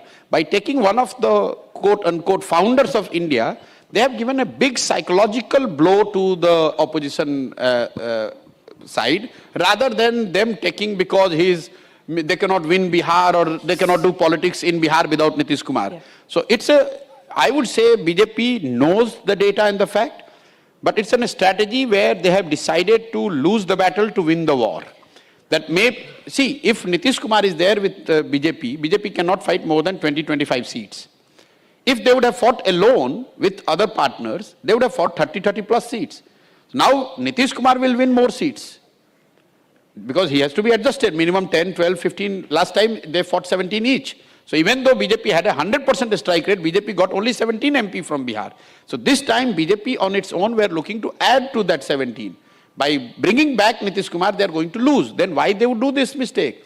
They would do this mistake because even if, say, 5 less member parliament from Bihar, they will be from NDA but not in BJP. The psychological blow it has given. Now the whole media is talking, India's bloc is finished. So that is what they have done, and they have done it knowingly. Is talking, India's bloc is finished. So that is what they have done, and they have done it knowingly. After the election, they will treat it very differently. Yeah, so now that the psychological blow has been delivered, yes. Do you see in the very near future the BJP swallowing Nitish Kumar and the JDU? They are already swallowing. It's a work in progress. Are they not swallowing him for last 4 or 5 years? They have swallowed him completely. It's only a skeleton left. They don't need advice from me on these things. They are far more smarter. They will finish him off. By hugging him in 2017, they killed Nitish Kumar, who could potentially emerge as a challenger to Mr. Modi after 2015 victory in Bihar. They hugged him. They made him look like one more leader. And after doing what they have done last time, they have killed him completely. After, they will carry him on their shoulders, so long there is a little bit of relevance left. After this, they know how to deal with these leaders. They have done it with many leaders in Delhi, both from their own party and outside. So would Nitish They are Kumar, ruthless. They will. would Nitish Kumar not know this? He knows it. So, but he is also like at his age, with no support, no party, no resource, no credibility left. He also says that now I have left 18 years. I have been chief minister. 1 year more, 2 years more, whatever I can extract maximum out of this. The last drops of juices he is trying to extract. So it is serving the purpose, and that's why they have done this deal. Two more quick questions. We go to the audience. There's so many people here. They've been waiting to have a conversation. I'm sure there are a lot of questions also. We're saying BJP is very smart in how they've handled with Nitish. And that's I'm not saying BJP is very smart. These are your words. Everybody who is ruling, anyone who is ruling India would be smart. Yeah. No, but I'm saying there must be something. I said they know how to deal with this situation. So there's something that They don't need Nitish advice also from must have Prashant thought when he decided to go back. I mean, is he also seeing the sort of the shelf life of Mandal coming to an end? Like, is he seeing this whole Mandal self again? In social politics, you justice? guys are much more experienced than I would ever be. Anything, whether it's Ram Mandir or Mandal or Bofors, Jan Lokpal, in politics, in your life, you can use it only once. You can milch it only once. But they've not been using twice. Mandal as a main plank for which... No, Mandal gave them the result of likes of Mulayam, Lalu, Yes. only for 5 years in early 90s. After that, it has got a diminishing return. Now it has reached a stage when they have talked about caste-based survey, they have increased the reservation to 65%, still Nitish had to run back to Modi. Why? Because that is not going to give you result. That's not going to give you results. As much it holds true for Ram Mandir, it holds true for Mandal, it holds... Imagine Aam Aadmi Party is starting a Jan Lokpal Andolan today. Anyone of here thinks that it is going to give them any vote. It did at one point of time. You can't... Gotta be fresh. वो काट की हांडी बार-बार नहीं चढ़ती है politics में. You have to make a new काट की हांडी and then sell it again. And that is where Modi has his advantage. In 2002, he was selling Hindu Hriday Samrat. In 2007, he was selling himself as an able administrator, uncorruptible, means business. By 2011-12, he was selling himself as somebody who can replicate what he did in Gujarat to India. By 2019, he was not selling the same thing. By 2019, he was saying, I'm the one who can take India to its rightful place. I can take on Modi, this whole Pulwama thing. I will give India the rightful place in the world hierarchy. By 2024, he's not saying that. He's saying, I'm the one who has brought Ram back to India. So look at his own evolution in last 2002 to 2004. Today, people see as if he has brought back Ram after 500 years. Ram is back courtesy Modi. That is his evolution. He's not trying to sell the same thing what he sold in 2002. Yeah. And he knows it. And that's why you see even the government's goal, which is subservient to Mr. Modi's evolution, keeps changing. From everyone will have household roof on their head by 2020. 2020 come and gone. Now you talk about 5 trillion economy, come and gone. Now you talk about Atmanirbhar Bharat, come and gone. Now we are talking about being the top 3 economy in the world. So it keeps changing. So he's selling a new idea. He's not selling the old one. And since you've worked with Modi so closely before, and you've known him, very few people... I don't know anyone can claim that you know him, but yes, I worked long enough, yes. 3 years almost. Do you... Just the relationship between the RSS and the BJP, how critical is that for BJP to win? And what is that relationship now? Is it on ice? Is it wonderfully perfect? Is it always going to be a little bit of squabbles? How do you see that relationship today? In complete harmony. The reason being that the timelines for both are different. So the political leadership, the timeline is more short run. You want to win elections, you want to be in power, you want to do in terms of policy what you want to do. For Sangh, it is more long term, 20 years, 30 years. Take for example West Bengal. The present leadership took the risk, it would be called as a political risk, and went on to fight Bengal. They lost. So there was some setback to Modi and Shah. But as far as Sangh is concerned, it has opened a new frontier. Now there are thousands of 20-year game, Sakha, yeah. which otherwise would not have been there in Bengal. So these guys are taking political risk, and they have been able to successfully pull it off, at least till now, which is suiting Sangh, because you are expanding their ideology. So if you are having a 20-year timeline, you say, okay, these individuals have a self-life, 15 years, 20 years, 30 years, but the ideological expansion from Sangh's point of view is, there's only one way, which is it keeps on expanding and expanding and expanding. So that's why there is an harmony compared to a situation, say Vajpayee, Advani. Their approach would have been, let Mamata Banerjee be there. We do an alliance, we will not take the risk, it will disturb the ally. That also restricted the expansion of Sangh. So when these guys are taking political risk, they are being more, I would say, aggressive. Sometimes they win, sometimes they lose. But Sangh is the winner in both cases. So that's why they are willing to take this short term, what some people say that Sangh is against Bhaktiwad and this and that. They see Bhakti is like, has a self-life, 20 years, 30 years, Yeah. how long? But Sangh and the ideology will remain beyond. And that's why it appears to be more harmonious equation between Sangh and the present leadership of BJP versus what a lot of you would have seen, observed and written between Sangh and say Vajpayee, Advani era. Very interesting. But, you know, and this is my view, whenever I hear any BJP leader, whether it's Modi or somebody else speaking about issues that are little... Are you hearing a lot of other leaders? Okay, I'll say specifically with the Ram Mandir, because I was there and I was paying attention. You know, I felt that, and in many opportunities, that when the Sangh speaks, when Bhagwatji speaks or somebody else from the Sangh speaks, they sound much more moderate than the BJP leaders. Is that a fair statement to make? You know, in Ram Mandir, हम होश ने होश की बात करेंगे. Yes, yes. Don't find mandirs under every mosque. So when again, I would say, when you see your long-term goal getting fulfilled, you would sound moderate and more benevolent and accommodating, because your long-term goal is being served. I would say only that much. I don't have more crystal ball to look into what actually is going on. I see the only thing I make a distinction is BJP's leadership is their goal, their targets, their activities are more short to medium run. As it have to be. And Sangh is more medium to long run. And that's why they have strike this balance, because it's win-win situation for both. In your role as a strategist and activist... I have left the job. Why do you want to take me back there? Is there anything called the women's vote? There is so much... Oh, huge. What defines the women's vote? How is it different from the men's vote? It is different because women are different. And increasingly more and more political parties, they win or lose purely basis women vote. In Bengal, I can tell you, hard data, the difference between men and women voting for TMC was 13 percentage point. 13 percentage point. So all the men who think that they control their wife, they are making a big mistake. They are making a big mistake.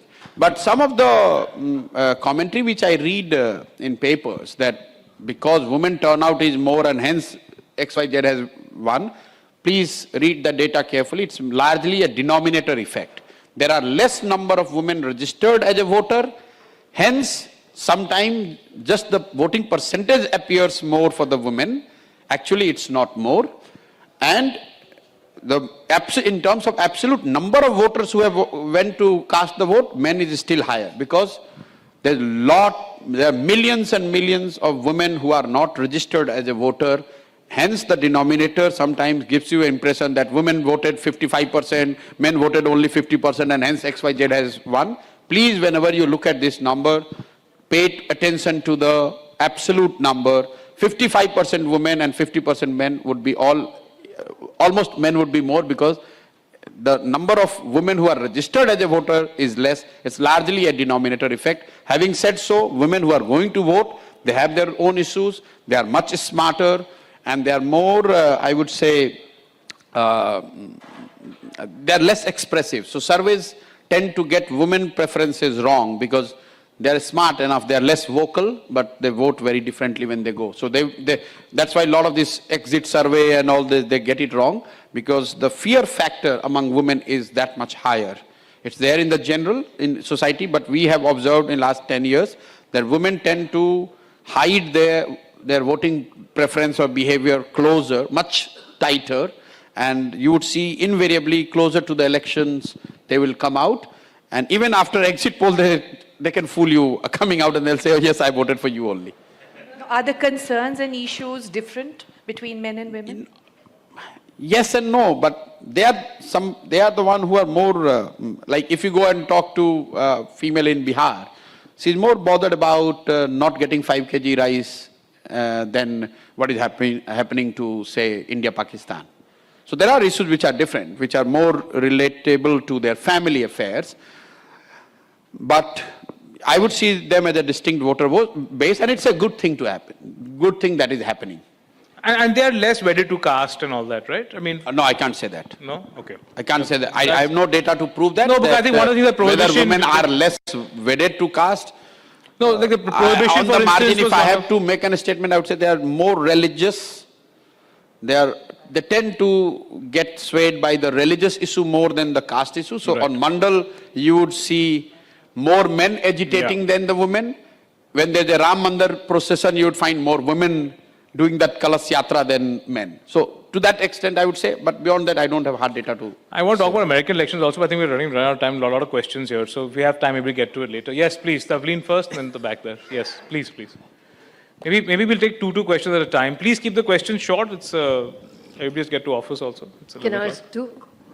Are you saying two? Oh, no. Oh, okay. No, I actually have two very short questions. One is, when you look at the Indian political landscape at the moment, what gives you hope and what makes you despair?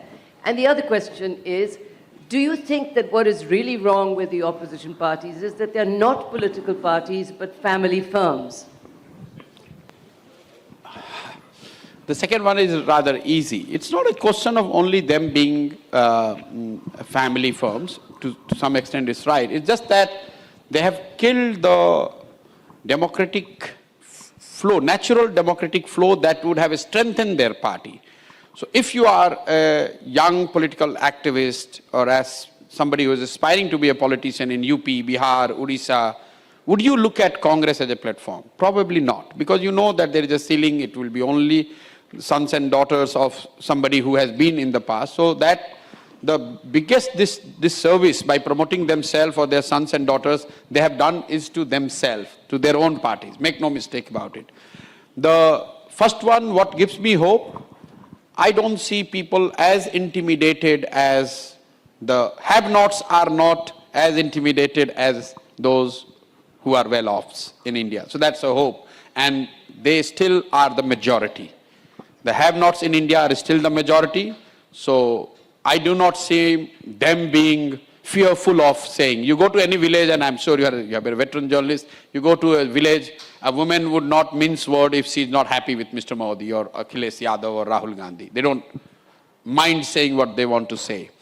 Compared to an industrialist, he would always position his response as if, oh, the new God has arrived to save the whole entire humanity.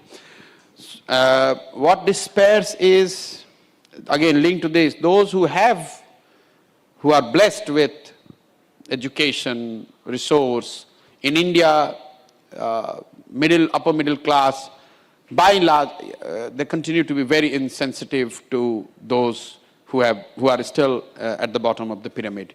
So in India, as a society, those who are well-offs need to be a bit more aware. If not, I'm not saying they should do more, but that's a long shot, but at least they should be aware what their fellow citizens are facing or what they're suffering or what their life is all about. Just because you sit in Delhi, that doesn't mean that whole of India has become the Bisuguru and there's no problem. We still have close to 750 million people who do not make $2 a day. That's like roughly about 150 rupees. So, and we completely, the 300 million people, middle class, upper middle class, we are creating so much of noise as if everything has changed, everyone's life has become better. That's not the case. almost 750 million people are still struggling for the basic needs. Just to give you an example of Bihar, people sitting here, you know, the old age pension is 400 rupees. 400 rupees. The person has to survive the whole month, everything in 400 rupees. Can any one of us would relate to the kind of life you'd be living if you have only 400 to live the whole month? And you are doing it for month after month, and people wait for these 400 rupees. The more important thing, they wait for these 400 rupees. And even in that 400 rupees, they have to pay commission of 10 rupees to get that 390 so that they get the basic medicine or whatever they want to use it for. So, not being cognizant of the vast majority of India who is not as well off as we are is probably the point of despair for me. The lady in the second row. Yeah. Yes. I feel like in this neo-colonial world of technological revolution, data today is the newest form of currency, right? Now, when it comes to controlling data politics, I think BJP has absolutely aced that act as compared to other political parties, you know. And even as the opposition says that if BJP comes to power in the upcoming election, which I don't even feel like is a contentious topic anymore, it is going to be the death of, say, the fourth pillar of democracy, that is journalism. So do you think that's the case? No, I don't agree with you at all, and I will disappoint many in the audience here, data and data privacy and all. You know, the technology has made your life, my life, information about us, what we do, what we think, is so open. You don't need to actually spy or steal data of anybody. The moment what you're using your phone, people know what you do first thing in the morning, which song you are listening. So Amazon and Meta and Google has more information about you than what any Indian government could ever procure. So yes, data privacy is essential. You should talk about it. We should have the systems and protocol to protect the interest. But let's not talk about that BJP is winning just because they have got access to data. It has got no merit. You can have, it's like you sit in the best library and still you could fail the exam. Data per se is not giving you any advantage.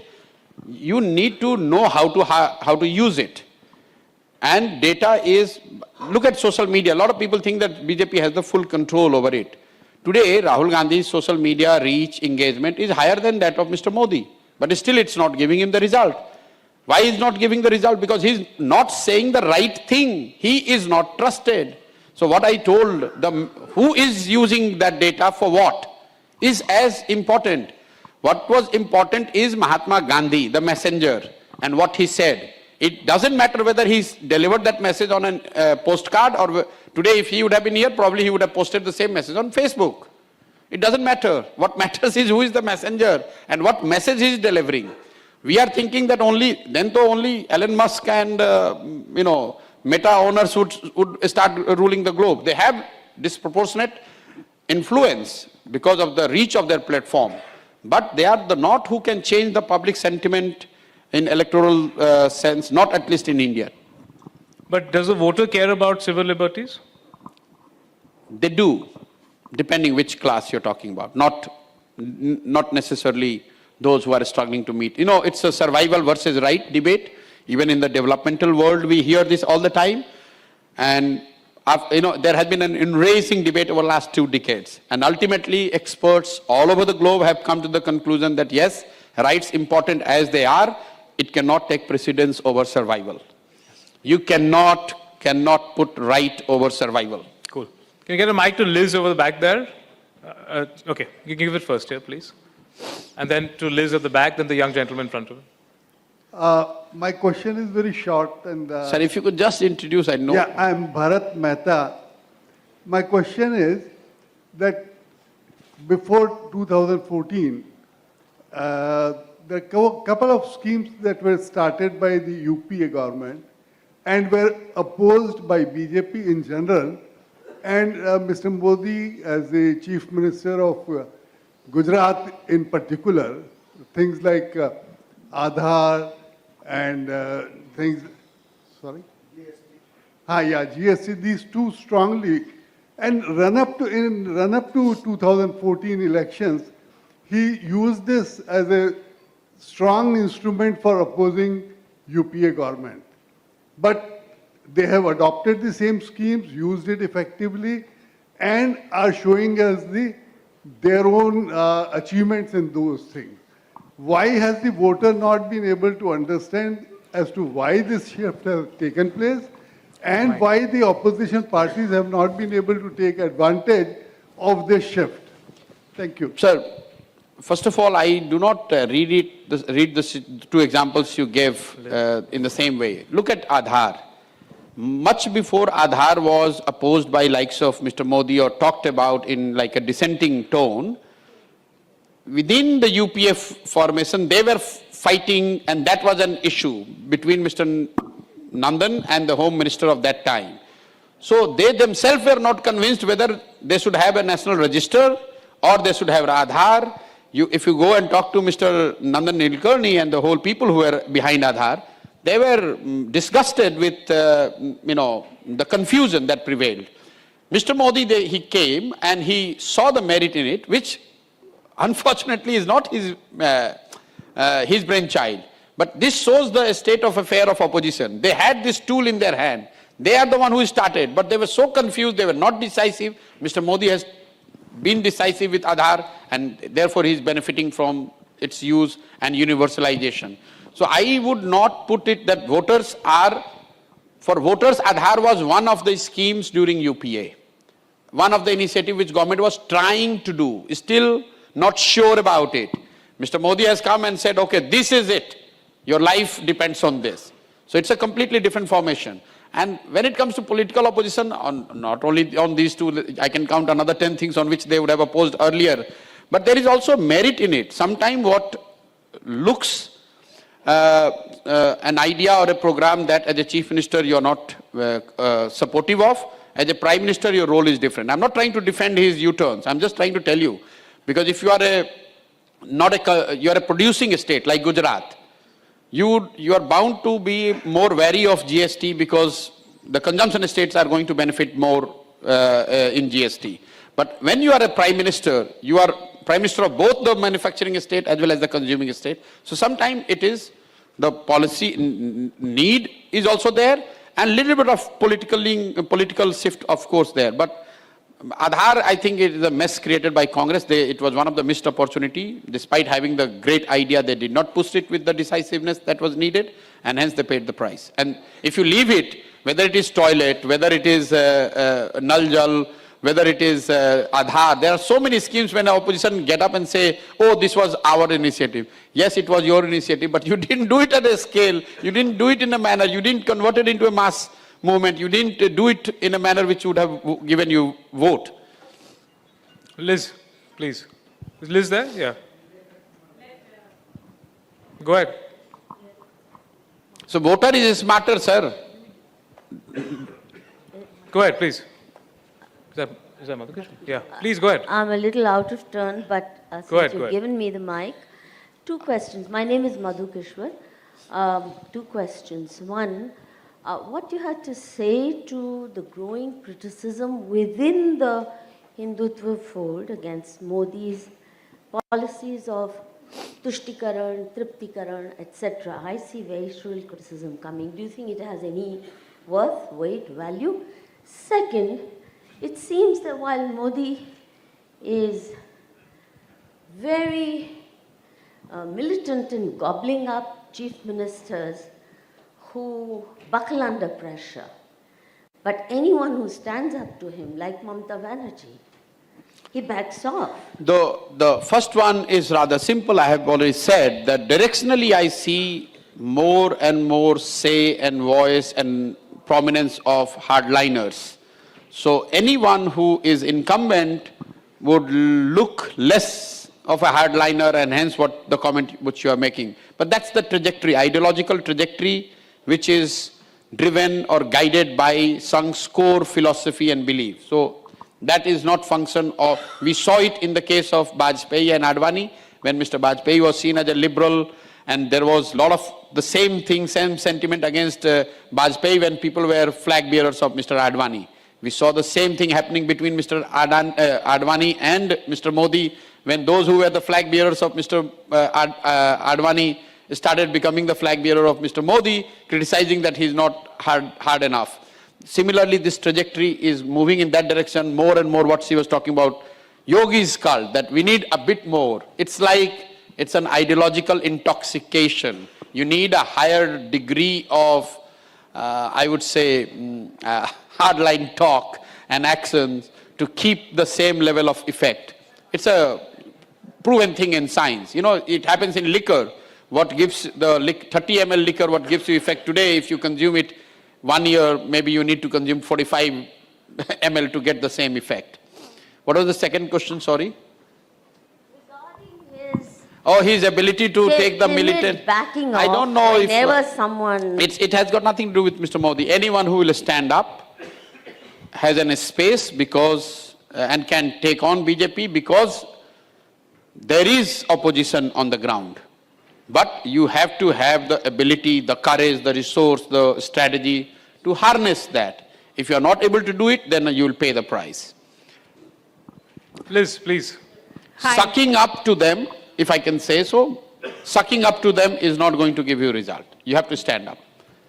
I think Mr. Nadda said this, that if just because you come and take a picture and call me 4 times or something, you're not going to be we are not going to appreciate. We know everything that's what he claimed. But that kind of sums up their thinking, that you have to stand up. If you are fighting, you have to stand up. It holds true for everyone. Let's go ahead. Yeah. Mr. Kishore, I just want to ask about your own plan. You've been saying that you will you think about a political party after assessing the ground situation, after getting to know what the people want. But you have registered a party in July 2022. Here comes the journalist. Yes. You have registered a party. Are you going to take up that party, or what is your plan with Jan Suraj party? First of all, the question is wrong. I have never said that I'm out there in Bihar to assess whether people want a new party or not. I have said that I'm here in Bihar to assist people form a party, because the data from Bihar is very clear. 55% people in Bihar have said in these many words that they are looking for a new alternative. What I'm doing is exactly what I was doing with the political parties. I was advising political parties how to come together, how to build their organization, how to make it more effective, how to communicate, how to convert your support into vote. Only the canvas has changed. Earlier I was doing it for the party and a leader. Now I am doing it for the society called Bihar. So, as far as the party registered is concerned, I am aware that there are 3 individuals who have registered the name or a party with the same name called Jan Suraj, but I'm not the one who has started this. There are 3 individuals and I'm in talks with them. It happens even in the domain, if you block a name, people take that domain and then they seek money from you, or they seek some benefit, or they want to be some way recognized, because we are doing the whole effort under the name of Jan Suraj. If somebody has the brand name Jan Suraj Party, of course, he or she would have some leverage. And it's not that I have started a party. The young gentleman there, yes. But there will be a party, so make no mistake. It's a stated goal. I've said it on 5th May 2021, that one of the goals of this whole yatra and the whole effort is to help people of Bihar form a political party. And we remain committed to that. Okay, if we keep the question short, please, and the answers also a little bit short, because I want to get through 5 more questions. Okay. Go ahead. Hello, sir. I'm Mahir. You mentioned Indira ji twice or thrice while you were speaking, and you spoke about centralization of power. But I would want I want to know that about 40 to 50% of the voter base has not witnessed Indira ji's era. So, do you think it is because they feel that this centralization of power, even though it's happening to the opposition is not per se clean, I don't want to use the word corrupt, and it's because of that they are, people are not voicing their opinion on this, and they feel it is right what the government is doing? Yes, targeted towards the opposition, but yeah. No, again, Can I take a second question with it? No, I will just let him. I'll take one more question, please. Yes, please. The gentleman behind, yes, please. Short question. Yeah. There was a question on Aadhaar. Sorry? There was a question on Aadhaar, which was, there was a question on Aadhaar, and I wanted to ask immediately after that, but I got the opportunity now. The predecessor of Aadhaar was a multi-purpose national identity card. The pilot project started by Mr. L.K. Advani when he was the Home Minister or Deputy Chief Minister. Now, after that, when the UPA government came, the same concept, similar concept was transformed into Aadhaar, minus the citizenship provision. So the question, please. Now, the question is, why did not the NDA government take up this very beloved pilot project initiated by Advani ji into fructification rather than pursuing Aadhaar itself? Because multi-purpose national identity card would have been much better in terms of its features, in terms of its usability.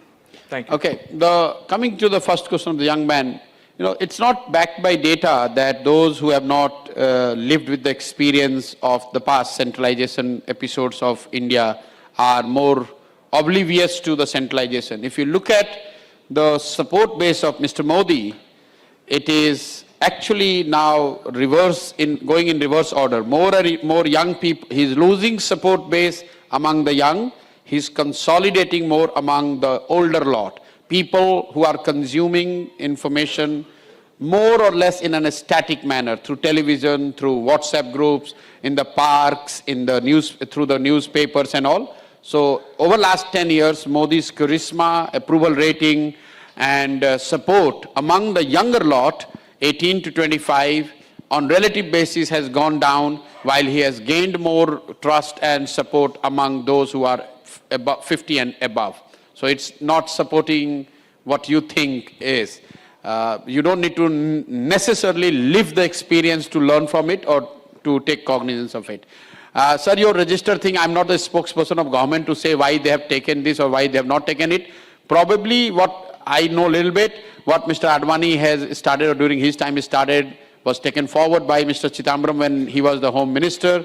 UPA followed this two approach, that register is too cumbersome, so in the border facing state we will go by the register, we will do cards in other states. So they remained in dilemma. Mr. Modi came and he said, okay, let's have one solution, and he went for the card. It's a judgment which anyone would do one way or other. They have gone for the card, and by and large it's a sensible thing to do. Question here, please, first. Please. But coming back to the merit of this being multi-purpose, I think there is already chatter that how Aadhaar could be linked to the multi-purpose card could be made, and where the election ID and your PAN and Aadhaar all could be merged in one ID. So it's quite possible. Go ahead. Thank you. I am CA Manmohan Kejriwal. Thank you for telling us to be selfish for our son as well as for our families. No, not for you. It was for the bottom pyramid. For you, I said be more conscious of those who don't have. Yes, go ahead, sir. But I said for you to be more generous and those who don't have to be more selfish. Thank you, thank you. You have always, wherever you have supported the parties, your success ratio is always 100%, what I understand. आप जैसे charismatic personalities को जो intelligent हैं, strategist हैं, क्या रोक रहा है आप जल्दी से क्यों नहीं आते front पे? People like us, the whole society, whole country wants you to come forward and lead us. 24 घंटे का दिन है और उसमें जितना चल सकते उतना चल रहा है 15 kilometre. You have to understand one thing. A lot of people come and say these things. Not that that goal is there. It took almost 30 years and the likes of none less than Mahatma Gandhi for Congress to become a pan-India phenomena, political phenomena. 30 years minimum. It took almost 30 years for Jansangh to arrive, and another 30 years to Jansangh to take a rebirth in form of BJP, and another 20 years for them before they first became the coalition lead, forming the government under the leadership of Mr. Vajpayee. You have to understand one thing. You're talking about 1.3 billion people, which is 1/6 of the humanity. So even if this 1.3 billion people need to know that there is a person called, God-sent person called Mr. Kejriwal who can change our life, it takes time. It cannot be done overnight. So anyone who wants to do this has to have 15 to 20 years thing in the mind. And I said the same thing to Congress when I was talking to them, that you have a 100-year legacy, but you have no option but to reincarnate yourself. No re-strengthening and all. You have to reincarnate yourself, and you have to have a 10-year plan and work towards that. There is no way you can do it short term. You know, I said somewhere else, the opposition and their tactics are more like a day trader in the market. You know, who wishes that every day I will trade and I will make some money. But the history tells us that you never make money in day trading. You make money when you invest and stay there for 10 years, 20 years. Maybe the return comes one year later. But temperamentally, you have to be a long-term investor. So you have to invest in the ideology, the formation, what you believe in, rather than keep changing every day. Today I'm going to go solo, tomorrow I'm going to have India Alliance, tomorrow I will go on Rafale, third day I will become Hindu. It's not going to give you result. Super. I think now we know the secret about your fitness, Prashant, that you're looking at 20... My fitness, I've become so unfit. I was just telling Nandita ji that my doctor is advising that no more walking, otherwise you'll have serious looking problem. fit though. Okay. So I know a lot more questions. So I need to get to my rapid fire. I'll do that now. He's taking all the time for himself. And the rapid fires are the... if you do not get the headline, get into the rapid fire. Because my hands will be tired, I'll say something that will create a headline tomorrow. We're all headline hunters at the end of the day. So I'll try this rapid fire. Then if he has time, we'll take a few more questions. I'm sorry, I know a lot of hands there, but I'm going to try the rapid fire first. And because you give me a great segue. You said about stock market. So the first rapid fire, the toughest one, and then they'll be a little bit easier. If you were a stock picker and these politicians were stocks, look, what are we who would you bet on? Who would you bet on? Should I give you a list or you want to tell me the 5 you would bet on? I would not. Okay, so I'll give you. Akhilesh, Aditya, Akhilesh Yadav, Aditya Thackeray, Chirag Paswan, KTR, Jagan Reddy, Raghav Chadda, Omar Abdullah, Udaynidhi Stalin, Abhishek Banerjee. Look what he's mentioning. All potted plants. See, he is wanting me to pick from 10 bad stocks, which is going to be the multi-bagger. None. So you give us your pick. Sorry? You give us your pick. Who's two or three stocks that you think? I don't know the name, but I will just borrow something which I heard from Mr. Gates. He was asked this question when I was in UN. He was visiting Africa, and somebody like us would have asked that who will replace you as the richest person on the planet? And he said, I don't know who will, but I know for sure that the person who is going to replace me is not in the business today. Okay. Because if he would have been in the business, I would not have surpassed him. So what I see is all the names what you're saying, it's like you're looking the rear. It's not young or old. JP challenged Indira ji. He was not young. Okay. But he was not part of the dispensation. He was not one of the chief ministers or one of the political leaders. BP Singh, when he challenged Rajiv Gandhi, he was not. None of us could have predicted this in 85 that it will be BP Singh. Anna Hazare was always there on the horizon till he emerged in one form and he literally destroyed the credibility of UPA through Anna Andolan. Yeah. So we don't know if that person, I'm not saying by default it will be a new thing. You cannot sell the old thing again and again. Okay, so is there one person who's not in politics today who you think has a great opportunity in politics? Anyone who anyone who is willing to put 12 hours and has a 10-year plan has an opportunity. As simple as this, including you. Okay.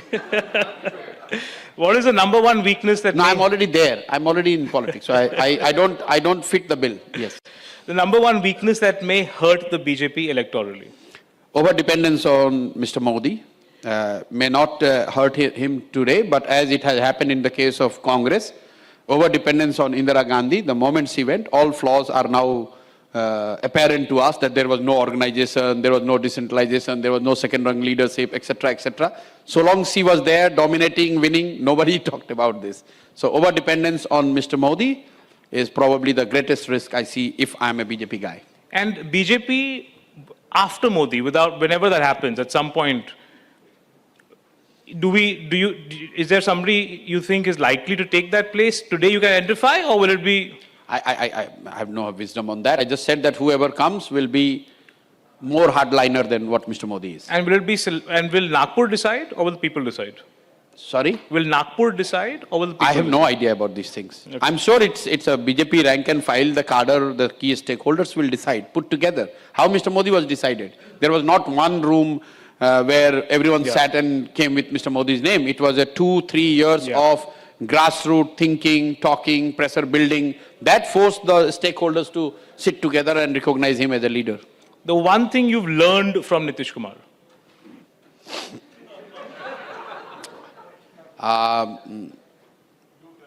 No, not U-turn. The ability to maneuver and gain from the place of weakness is something which I would like to learn. He's very weak. He doesn't have anything to back. Forget about this presently what he has done. To remain Chief Minister of a state as big as Bihar, as complex as Bihar, the person, he has never worked from the position of strength.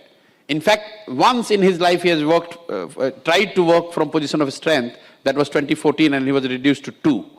So since then he has learned that, some of these leaders, including Mr. Vajpayee, Narasimha Rao, these were the leaders who knew how to win from the position of weakness. So sometimes it is, in reality, they are on the weak position, and they also make you believe what we say, koi isse nahi darta hai.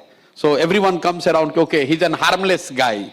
So it's an art and a great weapon to have. It's meant to be rapid fire, but I can't resist. Is there one story, one anecdote you can tell us that shows where he used position of weakness to his advantage? Because you stayed with him, you were like very, Yes, I did. The very first time when he became Chief Minister, which was much before Mr. Modi, me or anybody else, BJP was twice in terms of numbers than Nitish Kumar. And that time it was BJP who fought Lalu Yadav.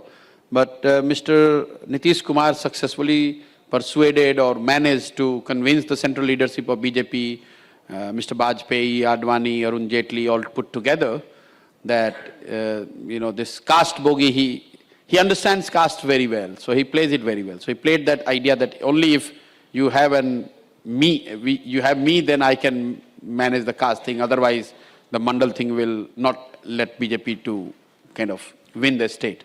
Would you advise state parties to push for caste census? Not at all. Okay. State parties, yes. National parties, no. Okay. I think Congress made a big mistake. Congress leadership is completely, I would say, ill-advised by making this as a central issue. I've said this before, and they've already paid price. Probably one of the reasons was, when you are a national party, Lalu Yadav saying that there should be a caste-based census is one thing, and Congress to say is a different thing. And they paid a heavy price, to my mind, in Madhya Pradesh and Chhattisgarh for overplaying this card, which again they would realize, like it happened in Rafale. Congress present leadership is overplaying this caste thing. It is only going to divide society. It will disturb their core support, whatever is left, and it will not fetch any incremental vote either. The one secret ingredient behind Naveen Patnaik's political longevity? Just remaining out of sight. So difficult to attack. So if you're not visible, it's very difficult to attack. You tell me, if you and I have to start, we want to attack Mr. Naveen Patnaik, what do you attack him on? Except for the fact that he's invisible. You don't attack him anything because he doesn't give you anything. Okay. It's just like when you're bowling, you just bowled on the six stumps outside off stump. So there is no question of it. Just you can't do anything but to leave the ball. Let it go to the wicket keeper. Yeah.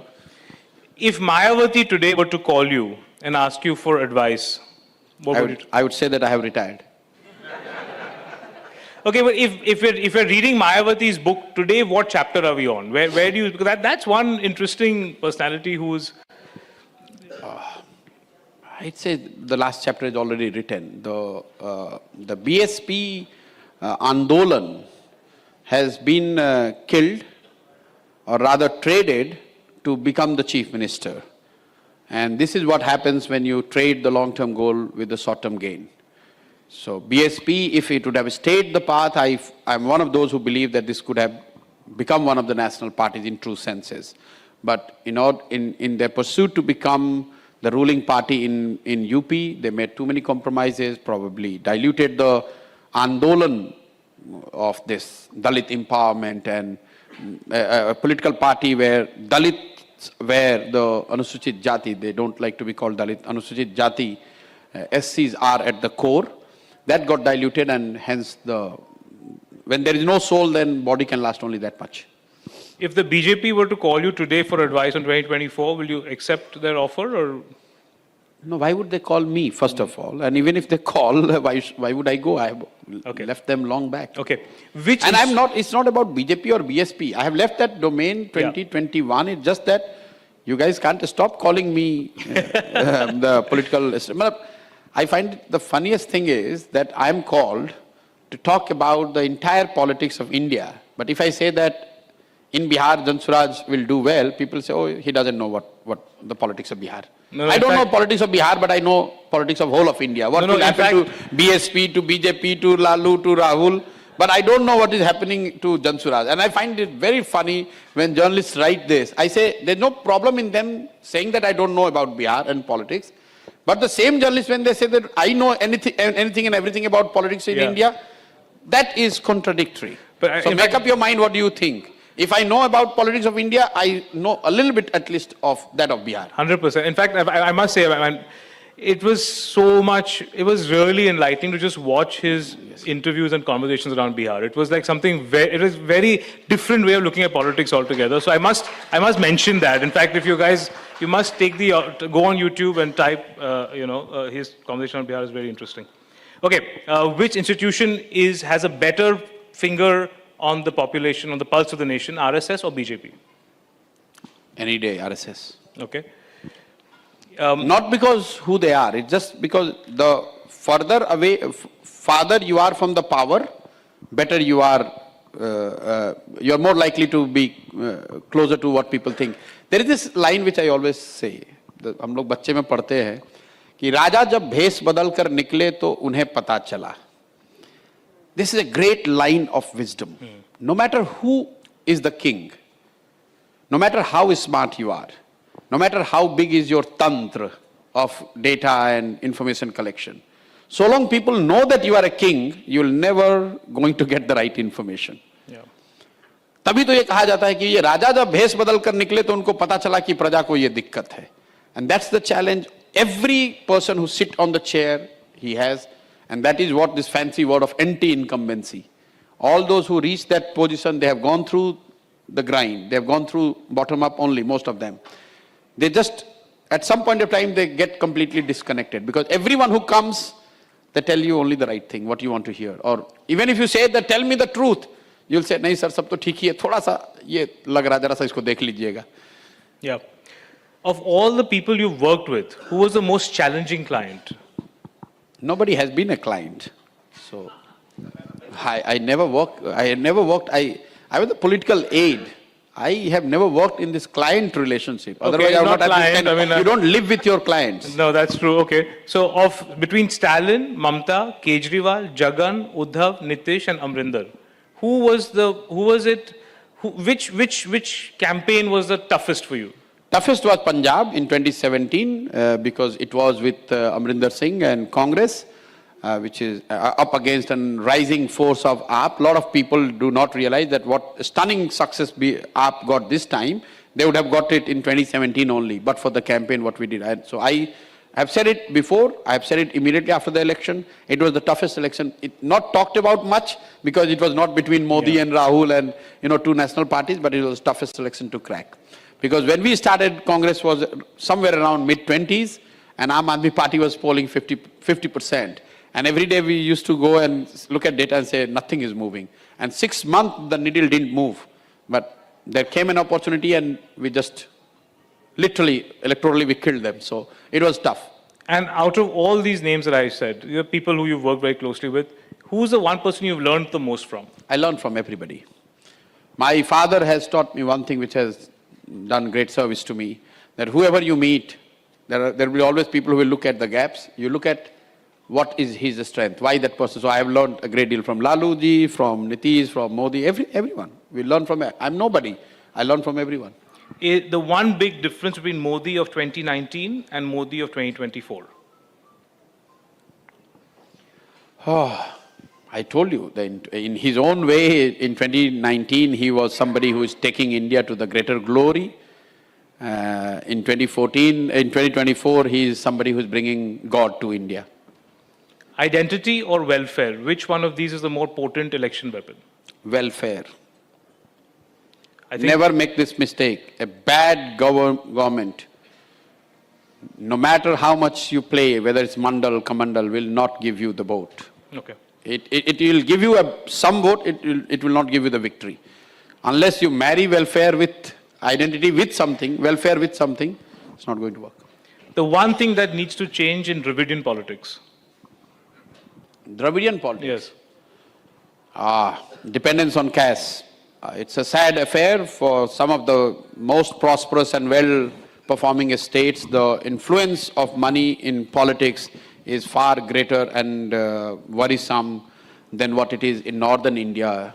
So elections in Tamil Nadu, Andhra, Telangana, Karnataka, to some extent now in Maharashtra also, are becoming so expensive, and the money which we hear and see, it's just unimaginable. An MP, a member parliament in Tamil Nadu, the money which they spend, probably that money is good enough to fight the whole state in North. It's sad. If you were today to predict how many seats for BJP, how many seats for NDA? Would never do that. I never do this. That. I know. I would never do this. I would say that as of now, Modi-led NDA or BJP they have a significant advantage. They are well ahead. It would take something unthinkable in next 2 months for their gains to reverse. Okay. It's not easy. Last question, rapid fire, then if you have time, we'll take the audience anymore. Is there anything Prashant Kishore is afraid of? I'm afraid of... Prashant Kishore is afraid of? I'm afraid of getting up in the morning and realizing that my brain is not working. I'm very scared of this brain strokes. So, so if I'm not able to think, that's something which really scares me. That's a very morose way to end the rapid fire.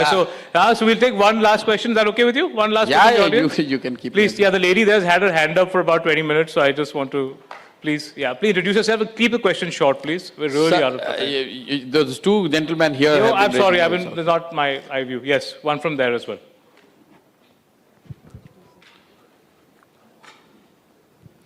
In the meanwhile, maybe the gentleman here can get the mic. Hello. Don't you think Jan Swaraj campaign started a bit late? Additionally, in your campaign objectives, you mentioned the importance of identifying the right people at the grassroots level. How do you plan to identify them? Who, according to you, are the right people as such? And furthermore, if you could please provide some insights upon Bharat Jodo Yatra. Do you think that it would benefit the opposition? Well, who am I to comment about whether Bharat Jodo Yatra has benefited opposition or not? Definitely, if you do that kind of massive public outreach, it will do some good to you. Make no mistake, no matter whoever is doing. That kind of effort would have resulted into doing some good to Mr. Rahul Gandhi or Congress or opposition as a whole. But whether that incremental gain was sufficient enough for them to win election or not, data is out there. Of course, it did not help them in states like Madhya Pradesh, Rajasthan, Chhattisgarh. It did help them, say, in Telangana or Karnataka, where there was a machinery and operators and there was an anti-incumbency to capitalize on. So it's a combination of, public outreach per se is guaranteed to give you result. But that result is not necessarily election victory, because elections are not only goodwill for you, but public outreach, a sincere one, where you put hard effort will definitely give you goodwill and support. There is no two way about it. To that extent, Rahul Gandhi would have benefited. Whether that is good enough for Congress to win has got many other variables as well. To your question of whether Jan Swaraj we have started late, I didn't know why. What do you mean by started late? Whenever I thought that I am now convinced and I have the ability to stay true to my commitment and spend 3 years, 4 years, 5 years, whatever it takes to make this happen, I have taken the call and now I'm doing what needs to be done. Would the Congress have benefited more if the yatra was being walked by Priyanka and not Rahul? No, it is just not. Congress, again, the elections are different thing. Public outreach, public engagement, yatra or through other means is a different ball game. You can have a lot of goodwill for you. Tamil Nadu, West Bengal, these are the states where you would have seen Rajiv Gandhi's rally probably bigger than what you would get in UP or Bihar. But Congress was not successful in those states. Okay. Please. Yes, gentlemen. Election victory is not only a function of how many people are coming in your rallies and how many people you're talking and are a fan of yours. Yes. Namaste Prashant ji, namaste all. So this is further to the Jan Swaraj Abhiyan, which you have already started, and I come from Bhagalpur, so I've definitely learned a lot about that it is being recognized as a force coming through. Now my question is that in 2015, 2025, where you are very likely to go for the state polls or the assembly elections, would you, suppose if you do not pull the numbers required, would you side with any of the RJD or the JDU or the BJP? The question doesn't arise. I answer this question on daily basis in Bihar.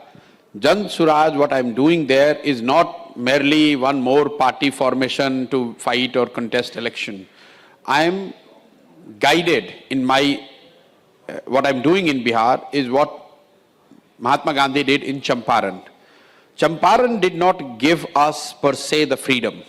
It gave us the tool called Satyagraha that was used in subsequent years, whether it was a non-cooperation or civil disobedience, and the whole country knew that this is a new tool through which you can fight Britishers and defeat them. So what I'm trying to do in Bihar is to take that hypothesis on the ground and test it in politically, socially most complex state. And if I'm able to prove it, then scalability becomes easy. It would no longer be seen as a Bihar-based regional effort, because you'd realize that if it is possible in Bihar, then certainly it is doable in Maharashtra. So that's the whole idea. So the question of any alliance, seat, winning, losing doesn't matter. If it takes 10 years, I will stay true to this idea for 10 years. It may take 10 years, it may take 15 years, but I'm not coming back. I'm not diluting it. So is your endeavor is not a political movement? I don't believe in movements. I always say I'm one of those who think that movements, as they say, Andolan and Kranti, they don't do good to the society. The human history tells you that no Andolan or Kranti, no revolution, but for an exception of French Revolution, has ever done good to the humanity. Andolan or Kranti are like a weapon through which you can remove the incumbent. अन्ना आंदोलन हुआ, आपने सरकार हिला दी. JP आंदोलन हुआ, इंदिरा जी को हटा दिया. But that is not, it has got no creative element to it. जो सृजन है उसका एक अपना time. It's a slow burn. It is a slow process. So what I'm doing is I'm not trying to remove somebody from the power in Bihar. I'm trying to educate, empower, and bring people together that you can do this. And that is, to my mind, is what Gandhi's preaching is. Gandhi never did an Andolan in first 30-40 years कि चलो आज Britishers को हटा देते हैं. He said कि अपने कपड़े खुद बनाओ, जातिवाद मत करो, अपना लैट्रिन खुद साफ करो. So unless you build those values, I don't think you would be able to. Andolan is just, it's more like a घी की आग. खाना जो है वो लकड़ी की आग पे बनता है. घी आग अगर एक ड्रम भी ला के जला दें उससे खाना नहीं बना सकते. Okay, I think we should bring Prashant, he's being generous with his time, but I think we're running out of time. Short question, take one. I'm also seeing Iqbal there at the back. He's come from Bombay, so I'm going to ask him if he wants to comment. Hello, sir. I'm Adnan Ali from Jamia Millia Islamia, Educam CRC. And my question is that in whole conversation, you didn't talk about the Aam Aadmi Party. So this is the first election when Aam Aadmi Party contest as a national party. So do you believe that Aam Aadmi Party make any difference in 24 results? No. Some of you guys, you are a young person. Aam Aadmi Party is one member party, Lok Sabha. Just be objective. You need to grow 200 times. In 2 months, is it possible? In 2 years, it's possible. How smart you have to be to grow 200 times in 2 months? You are saying it's a national party. It's a technical thing. But in 20 party. years, you believe that it's because you know the one no, thing about them is that they're not anti-Hindu. Not even in 20 years, because they do not have what I call ideological and institutional rooting of any kind that make them distinct from BJP or Congress. So they don't have the legs to stay true for next 20 years, and short run, what they have been attempting to do, they failed in 2014, they were butchered in 2019, and I don't see them doing anything very different, drastically different at national level. In the process, they have become one more party in India. They no longer have that distinct thing that we are a party with a difference. They have become one more party, like there are 300 other parties. Okay. You want to take one last one, right? There's the last one, please. Yeah, hi, Prashant. My name is Chanakya. So I want to ask... Your name is? Chanakya. So, salute to your parents. Yeah. So I want to ask 2 short questions. That do you think that what Rahul Gandhi currently doing right now, it will bring success in next 10 years? Because what he did south to north and now he's doing east to west. What LK Advani ji did a Rath Yatra, today the BJP got success of that after a long time. Do you think Rahul Gandhi can do that after 10 years? Do you think this Yatra will do fruitful to that? And my second question is that when Prashant Kishore is joining Congress, because you have said in one of your interviews that your ideology matches with Congress, and after Lok Sabha elections, the Congress has to take a call, what will be the role? Well, you're just distorting a little bit of my words. I was asked the ideology, and I said that my ideology is closer to what Congress claims to represent today. So there's a difference. But yes, if you have to bind me to that, I would certainly put myself more on the left of center than right of center. So to that extent, I'm closer to what Congress is claiming or is supposed to represent in ideological terms. The first question you said, what Rahul Gandhi's Yatra will do, I think just tactically speaking, this is the worst decision on part of him to, just purely from the timing point of view. You are the commander of the army. You don't leave your headquarters when your entire battalion is at war. You do visit sometime. You don't leave the headquarters. If you wanted to do Yatra, LK Advani did not do Yatra 2 months before elections. This is the time when he should be at the headquarters, rather than him being in Manipur. So it's just a commonsensical thing. I sometimes, I find this very amazing that who advises these people and how they take call. Certainly they are much more experienced and smarter than us, but I just don't understand this logic behind it. 10 years, yes, if he continues this path, he completely erases the elections in between, but you have to be alive to fight 10 years. As in economics, they say, in long run, everyone is dead. Okay, Prashantji, thank you so much for your time. Thank you. It will really be 2 hours on a cold winter morning. I think very few people could have held the crowd like you did. Thank you so much for your insight. Thank you. Thank you, Mr. Kishore. Thank you, Vandita. Thank you, Anand, for this insightful conversation. May now invite Mr. Rajkamal Jha, Chief Editor, The Indian Express, to present a token of our appreciation to Mr. Kishore. This illustration is created by our illustrator, Shubhajit Day.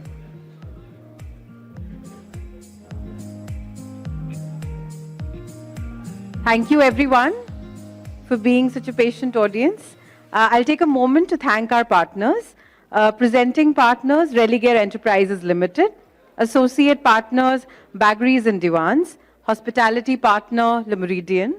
Do stay back and join us for some tea and snacks. Thank you.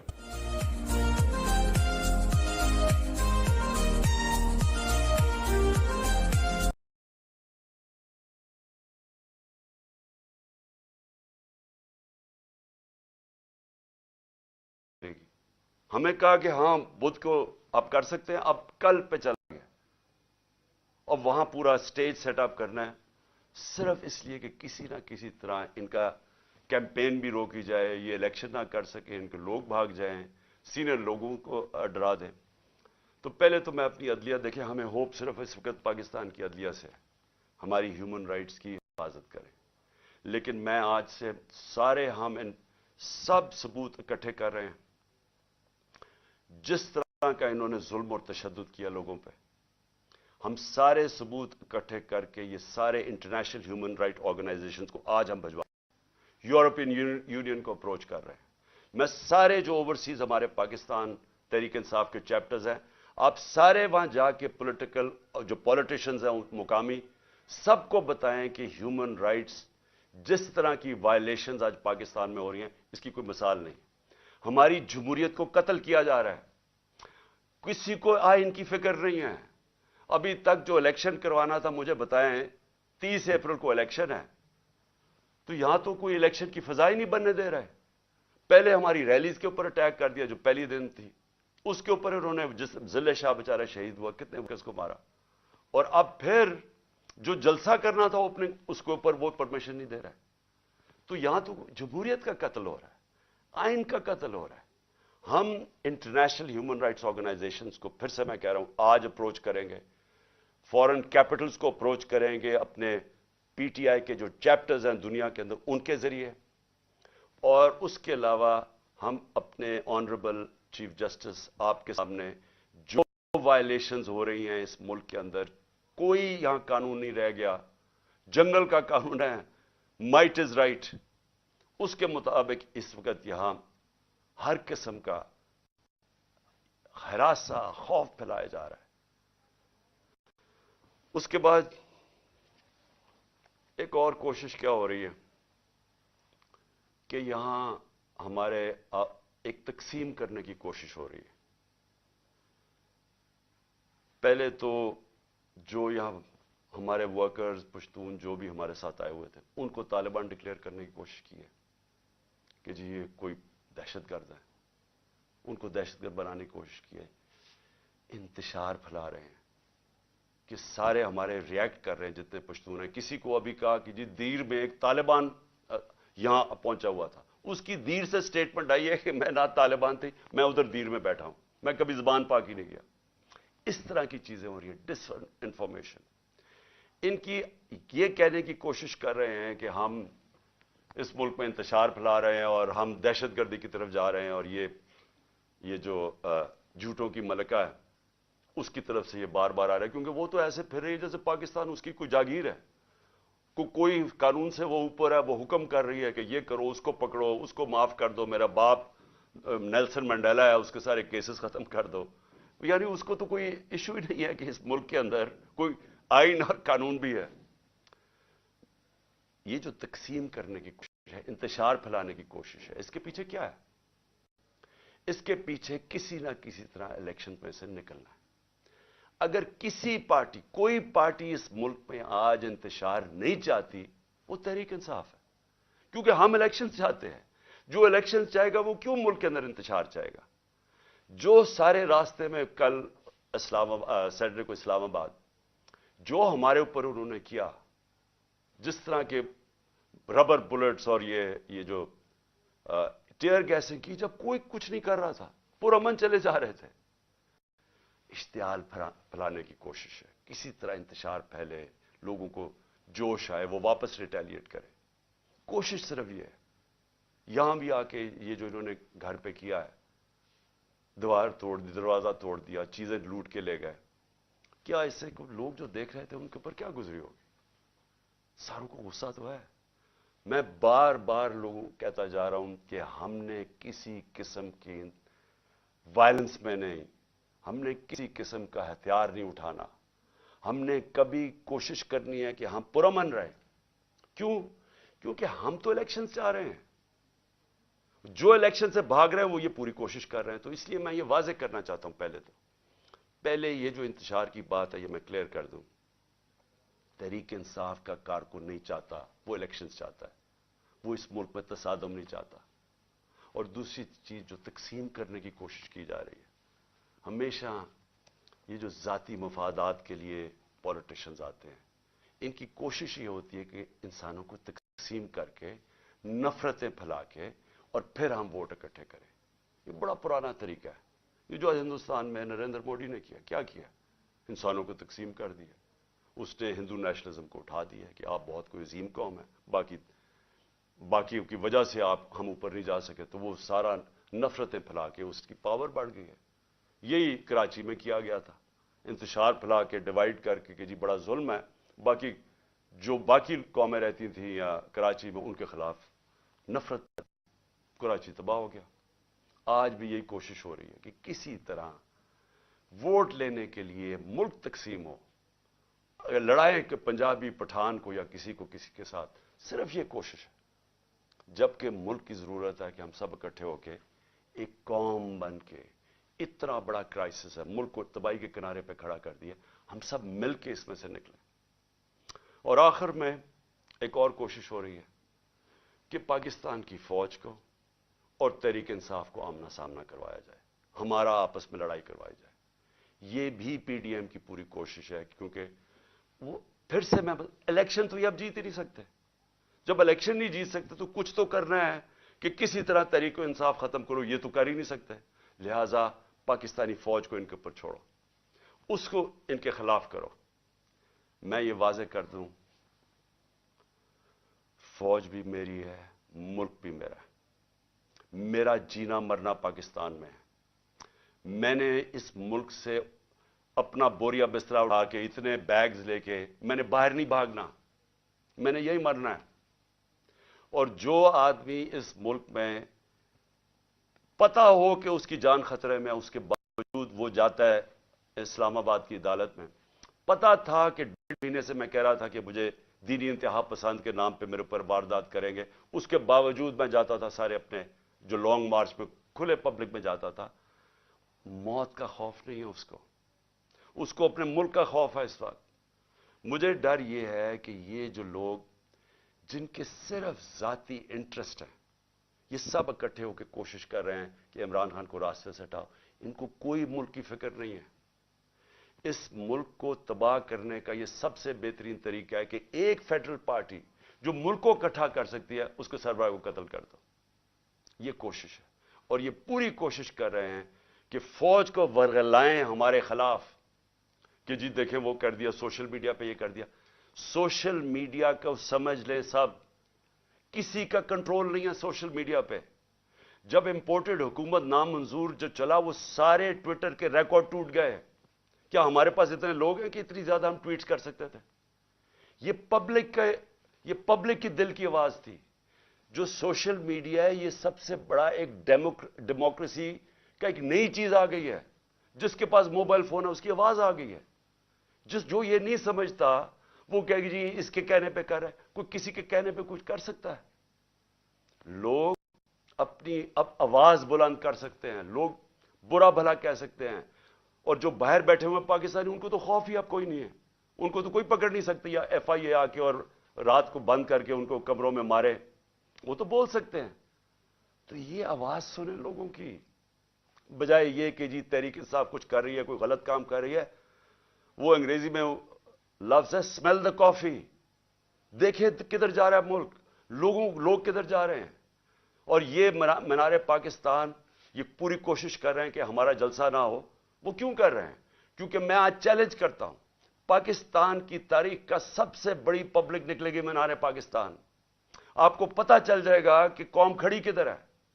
آپ کو لوگ اب جو بھی رکاوٹیں کریں گے وہ آئیں گے لوگ, کیونکہ لوگ یہ دیکھ رہے ہیں ملک سے کیا ہو رہا ہے. لوگ بے وقوف نہیں ہیں. جو سمجھتا ہے کہ پبلک جانور ہے, بھیڑ بکری ہیں, اس سے بڑا بے وقوف آدمی کوئی نہیں ہے. ابراہیم لنکن کی ایک سب سے بڑا دانشور تھا, پریزیڈنٹ بھی تھا. اس نے کہا آپ تھوڑی دیر کے لیے ساری قوم کو बेवकूफ़ बना सकते हैं, और सारा वक्त थोड़े से लोगों को बेवकूफ़ बना सकते हैं, लेकिन सारा वक्त सारी कौम को आज तक कोई बेवकूफ़ नहीं बना सका। और ऊपर से सोशल मीडिया का ज़माना है, इतना ज़्यादा शऊर है जो कभी इन सारी तारीख में कभी नहीं था। तो मैं फिर से कहता हूं, मुल्क की खातिर ये जो रास्ते पे निकल गए हैं, खुदा के वास्ते होश करें। ये जो हरकतें कर रहे हैं, ये इस मुल्क की तबाही का रास्ता है। इसका सिर्फ, फिर से मैं कहता हूं, हम कोई चीज डिमांड नहीं कर रहे, किसी की मदद नहीं मांग रहे। हम सिर्फ ये चाहते हैं कि इस मुल्क में साफ और शफाफ इलेक्शन लेके आए, ताकि पॉलिटिकल स्टेबिलिटी आए, और उसके बाद माशी स्टेबिलिटी आए, माशत को उठाएं। उसके बाद जब तक पॉलिटिकल स्टेबिलिटी नहीं आएगी, कोई आज इस जो माशत तेजी से जमीन में घुसी चुकी है, और शर्मनाक बात यह है कि सेनेट में खड़ा होकर सागदार कहता है कि जी IMF ने हमें कहा कि कोई हमारा न्यूक्लियर प्रोग्राम को कैप करो, या जो मैंने मिसाइल प्रोग्राम को। यानी इससे खतरनाक बात क्या है? मैंने बल्कि तकरीबन 10 महीने पहले मैंने एक बात कही। मैंने कहा जब एक कौम का दिवालिया निकल जाता है तो उसकी नेशनल सिक्योरिटी भी कॉम्प्रोमाइज हो जाती है। अगर कौम का दिवालिया निकलेगा तो उसका अगला मसला ये होगा कि उसकी सिक्योरिटी के ऊपर कॉम्प्रोमाइजेज होंगे। जो पाकिस्तान के दुश्मन हैं वो सबसे पहले कोशिश करेंगे कि पाकिस्तान को डिसआर्म किया जाए, और मुझे लग रहा है कि ये उसी तरफ ये अब बातचीत शुरू हो गई है कि जी हमारा दिवालिया निकल गया, अब IMF तब मदद करेगी अगर हम ये करें, यानी हम अपनी नेशनल सिक्योरिटी पे कॉम्प्रोमाइज करें। तो इसलिए मैं आखिर में फिर से अपने चीफ जस्टिस साहब से कहता हूं कि ये जो मेरे से हुआ जुडिशल कॉम्प्लेक्स में, ये मुझे मारने की साजिश थी, ये ट्रैप था। जब आप इन्वेस्टिगेट करेंगे नामालूम अफराद कौन है, आपको खुद ही पता चल जाएगा कि प्लान इनका क्या था। जेल में नहीं था, जेल भी प्लान था, लेकिन मारने का प्लान था। और इसी तरह अगर मुझे एक्सपोज करते रहेंगे तो ये ज्यादा देर नहीं है, कभी ना कभी तो ये कामयाब हो जाएंगे। कौन जिम्मेदार होगा इसका कि अगर जो मेरे ऊपर कत्ल किया, गोलियां चलाई, उसका तो हो रहा है वीडियो कॉन्फ्रेंसिंग के ऊपर, क्योंकि उसकी जान खतरे में है, वो तो अदालत में नहीं जाता। और मेरा जिसने मारने की कोशिश की वो कभी इधर जा रहा है, कभी उधर उसको लेके जा रहे हैं, सारा वक्त इतने सफर कर रहा है, पब्लिक में एक्सपोज्ड है। तो मैं फिर से रिक्वेस्ट करूंगा कि मुझे वीडियो कॉन्फ्रेंसिंग के ऊपर लें। मुझे कोई चीज छुपाने की, ना मैं आज तक किसी अदालत से घबराता हूं, ना मेरी कोई कमर में दर्द होगी। मैं सारी चीजें करने के लिए तैयार हूं। और फिर मेरी रिक्वेस्ट आपसे ये, एक वो करें, और एक ये जो ह्यूमन राइट्स, जिस तरह हमारी ह्यूमन राइट्स की वायलेशंस हो रही हैं, हमारे पास सिर्फ फंडामेंटल राइट्स प्रोटेक्ट करने के लिए हमारा आइन और हमारा सुप्रीम कोर्ट है। शुक्रिया। पाकिस्तान जिंदाबाद।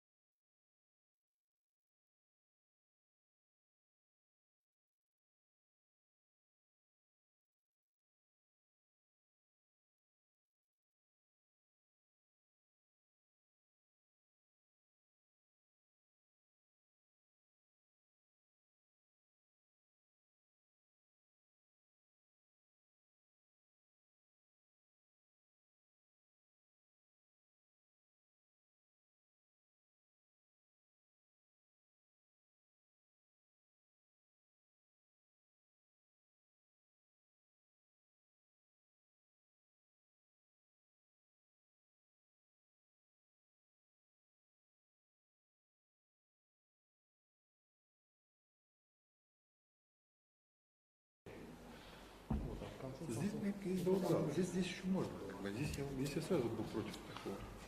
Ставьте здесь, вот здесь хотите, пусть здесь будет. Здесь как бы... Я думаю, что да. Нет, значит, пришили. Пристрочили. Ну, мне кажется, это даже интересно.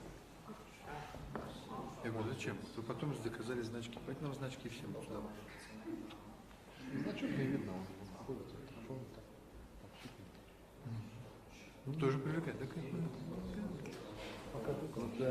Ну да, стоять. Уже не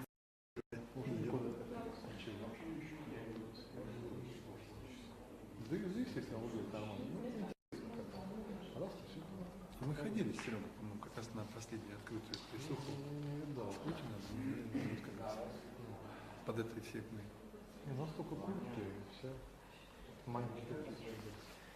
Я, может, полеты сделаю, все заставлю. Не, здесь.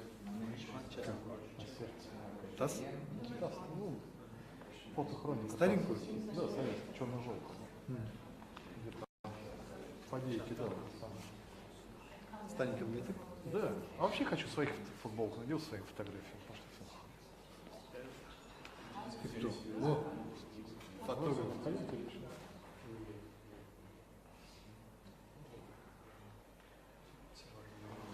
Почему бы и нет? Или дурной тон? Да нормально, кто там вот смотрит? Вот с тобой стоит. Уже все, шиза пошла. Ты лучше в стриме туда.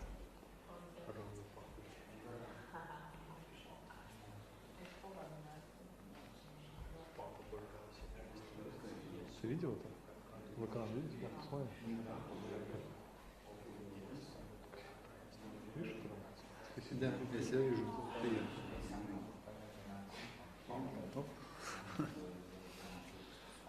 Скажи. Ну скажи. Там же смотрит. Ну ты смотришь, что смотришь? Живую жизнь пошла. Сердечко переделишь. Что скажи? Ну что там, пусть смотрят. Сейчас.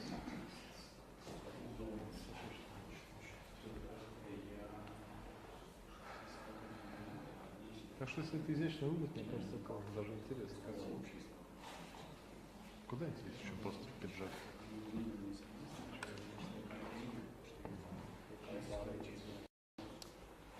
Ничего плохого там нет, брендовая одежда. Вообще всегда было показательно. Хороший контор. Пиджак? Ну не пиджак, а брендовая одежда. Не важно, брендовая. Ну как брендовая, в смысле, контор.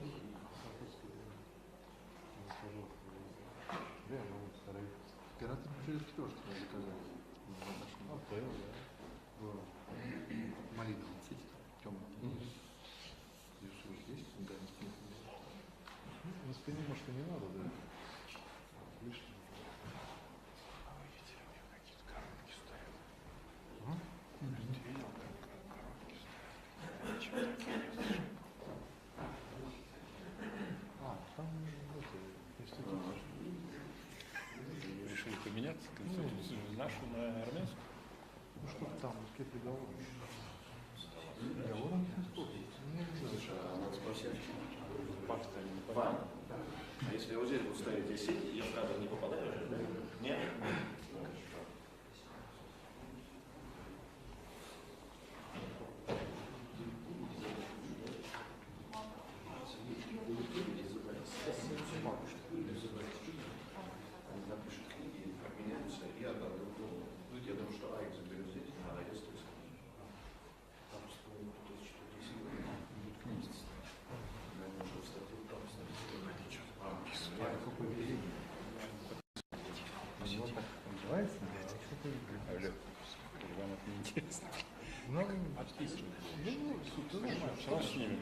Что будет, то будет там.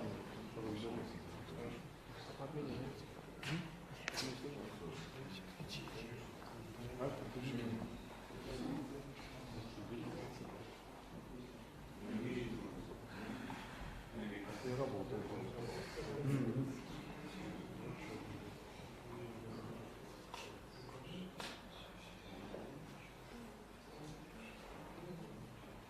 Ты вот сам сторис, да, там что-то поведение. Они же не сторис, это что ли больного. Ты смотри, сколько тут. से हम सुनते हैं कि जी कोई बाहर आ गए या पंजाब में तो इन्होंने पूरी एक हरासा फैलाया हुआ इनसे